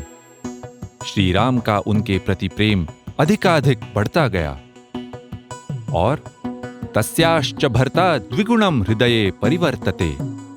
सीता जी का तो श्री राम के प्रति प्रेम उससे भी दुगना था। अंतर्गतमपि व्यक्तमाख्याति हृदयम हृदा। एक दूसरे के मन की बात वे बिना कहे ही समझ जाते। वाल्मीकि जी कहते हैं कि श्री राम और सीता जी तो यूं थे मानो लक्ष्मी के साथ विष्णु भगवान शोभा पा रहे हों। और इन्हीं शब्दों के साथ वाल्मीकि रामायण का पहला कांड समाप्त होता है। बालकांडम संपूर्णम। बच्चों की कहानियों में राजकुमार और राजकुमारी की शादी के बाद अंत में हम कहते हैं और फिर वे दोनों सदा खुशी से रहने लगे। लेकिन श्री राम की ये कथा बच्चों की कोई काल्पनिक कहानी नहीं है और न ही श्री राम और सीता सदा सुखी रहे। एक बात है, पता नहीं कहूँ या नहीं, आप शायद गुस्सा हो जाएंगे। पूरा बालकांड हो गया, लेकिन ये बात मुझे समझ नहीं आई कि श्री राम को हम इतना महान क्यों मानते हैं। अरे, प्रश्न तो उठाने ही चाहिए और हमेशा की तरह उनके उत्तर भी तुम्हें ही ढूंढने होंगे। पर हां, हमें कुछ सहायता मिल सकती है। अयोध्या कांड में, बालकांड में वाल्मीकि जी ने हमें सैकड़ों वर्षों का इतिहास बताया। उनके साथ हमने भ्रमण किया हिमालय की बर्फीली चोटियों से लेकर दक्षिण में सागर तक। हमने देखी दुनिया की सबसे भव्य और महान नगरी अयोध्या। दशरथ जी के यज्ञ और श्री राम के जन्म के बारे में हमने सुना। वाल्मीकि जी ने परिचय दिया वन में विचरने वाले लोगों का, जो वानर कहलाते। राक्षसों के बारे में हमने जाना ताड़का की कथा में, जो अपने व्यवहार के कारण राक्षसी बनी, कोई जाति या वंश में जन्म के कारण नहीं। हमने कई जीवन वृत्तांत सुने श्री राम के भी पूर्व काल के राजाओं और ऋषियों के। उन्हीं में से एक थे राजा भगीरथ। अब अयोध्या कांड में कथा एक पूर्णतया अलग मोड़ लेती है। जहां बालकांड में हमने हिमालय से सागर तक भ्रमण किया, वहां अयोध्या कांड में वर्णित घटनाएं हुई एक ही जगह, अयोध्या में। और 40 सर्ग बताते हैं विस्तृत रूप से क्या हुआ केवल 24 घंटों के दौरान। उस दिन जब एक ही क्षण में श्री राम का जीवन उद्ध्वस्त हुआ, कोई अपराध न होते हुए भी उन्हें भयानक सजा सुनाई गई। ऐसी स्थिति में क्या करना योग्य था? उनके निकटवर्ती लोगों ने तो सलाह दी कि वे इस अन्याय का विरोध करें। अगर वे ऐसा करते तो वे चक्रवर्ती सम्राट के रूप में अयोध्या में राज्य करते। लेकिन श्री राम के मन में कोई संदेह नहीं था कि इस भयंकर परिस्थिति में उचित मार्ग कौन सा था, और उस मार्ग पर उनके लिए साम्राज्य नहीं, वनवास लिखा था। वाल्मीकि जी के उस दिन का वर्णन पढ़कर हम विस्मित हो जाते हैं और साथ ही सोचने लगते हैं कि अपने जीवन में हमारी प्रतिक्रिया कितनी अलग होती है। कैसे अटल रहे श्री राम योग्य आचरण के मार्ग पर, इतनी बड़ी कीमत चुकानी पड़ी तो भी। और कैसे हम अक्सर झूठे तर्क और चतुराई से अपने आप को ही विश्वास दिला देते हैं कि गलत मार्ग ही वास्तव में सही मार्ग है। अयोध्या कांड का कथन हमें अवाक कर देता है। हम चकित हो जाते हैं, कैसे कोई इतना परिपूर्ण हो सकता है। तो इस अयोध्या कांड को हम पढ़ेंगे अगले भाग में, सीजन 2, इति ह आस। ऐसा ही हुआ था।